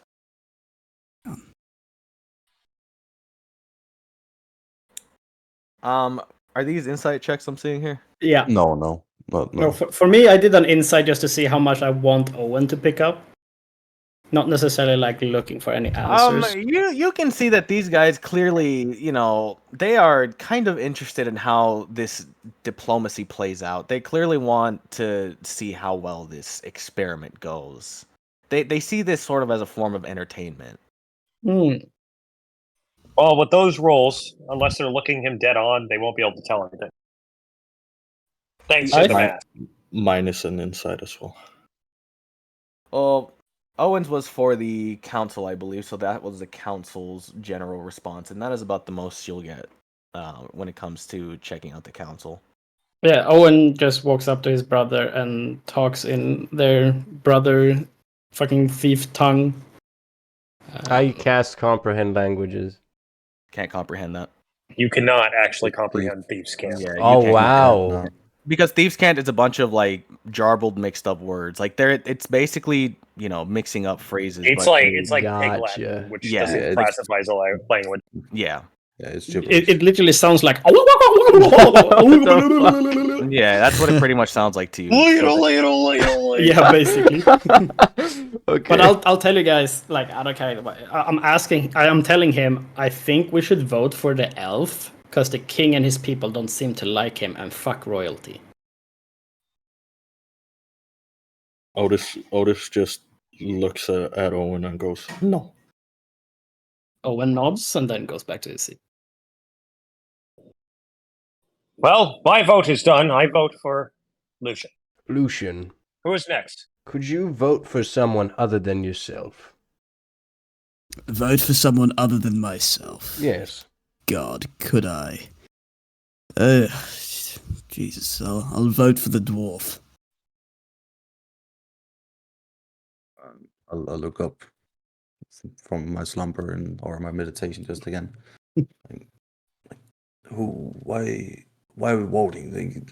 Are we just need to do a simple task? Go out there and do it all. What we need to do and go back and get on with the next thing. There's no real reason for getting power to your head or. Well, if you don't want me to vote for you, I can vote for someone else. It doesn't matter to me. I truly could Owen care just speaks up and say, like, a little. I think we should vote simply because Birdmine tried to kill the long-eared man because of words. Simple-minded people. I like this dwarf. I vote dwarf. Simple-minded. He talks shit about the deity which I worship, the one that gives me my power. You talk a lot for a Of course, I'll be up bird. in arms. The people at the table start whispering to each other. They're kind of like whispering and nodding to each other. Kind of like you can see the king is like stroking his beard and like nodding along to what the guy next to him is saying as he's writing notes. And then his focus just kind of turns to Lucian. He just kind of watches him for a second doing the same thing, and then he turns back to the rest of everybody, and he just continues to sit there watching them. You know what? Can I change my vote? Sure. I don't have any problem with that. I vote for Lucian. Why, thank you. I always knew you had a sharp mind. Alright, so let's just pick this up then. Who is you changed your vote off Arthur? Go okay. So Otis voted for There's fucking 3 Jesus. votes.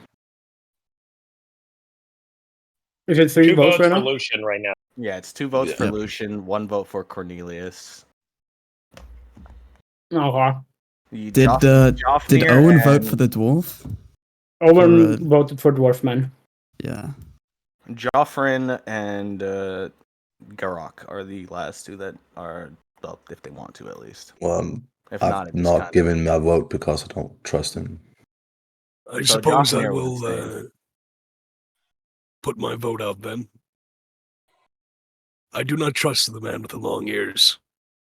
I would never trust somebody who would shit their pants. You hear slight chuckles come from the table.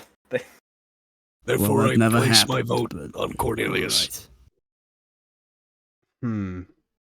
Well, if Joffrin doesn't want to vote, I believe we are at an impasse of sorts. I believe the votes are tied. I changed my vote then, since he is abstaining. And I will.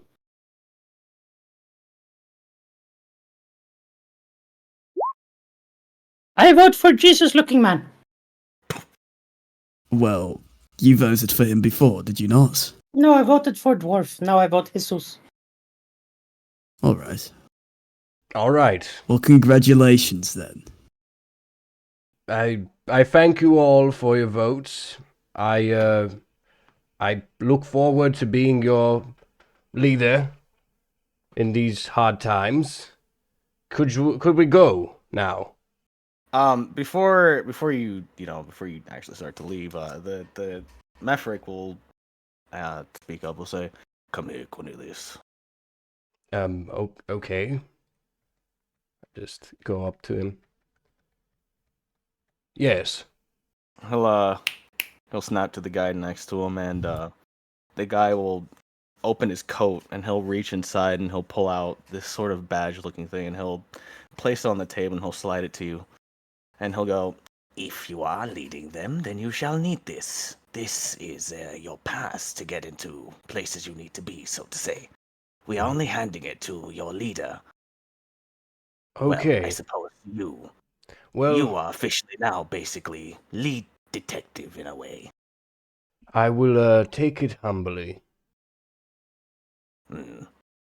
Go on, get to work. All right. Let's go, team. Also, I dub thee Heroes of Wonder. That's a shit Right. name, says Arthur. We should be the heroes of Sebastor. I will workshop it. Okay, can we go now? Are we ready? Do we really need a name? We're not children, are we? Come on. We're the heroes of Lucian. Let's just get this over with. All right. So we'll do. I give the He's standing on dwarven top of lady. me. Right, he's standing on top of me. Guys, you see this abuse. There we go. I give the dwarven lady next to me like a pained look, and then leave. She'll give you a little pat on the arm before you go, and she'll give you like a reassuring nod. Ooh. I'm going to take you guys back to the main map, and now you guys can pretty much decide from here where you want to go. You're let down from the elevators, and you're all pretty much sent off together. You are now, I guess, in a way, working together, although some of you may have some differences. I'm sure over time, perhaps you could come to understand each other. But regardless of that, you are now here in Waterdeep, and I will allow you to do a few more things before we call it a day, just so you can start off your. Isn't it a good idea to end it off here, You know seeing what? that most people aren't? Yeah, Even you if know there what? is some people. This is actually a good place to stop. I'm not. And Gonna judging lie. by your stream, which I found out existed like 2 hours into the session, it's been 3.5 hours. So, Phew, time to go.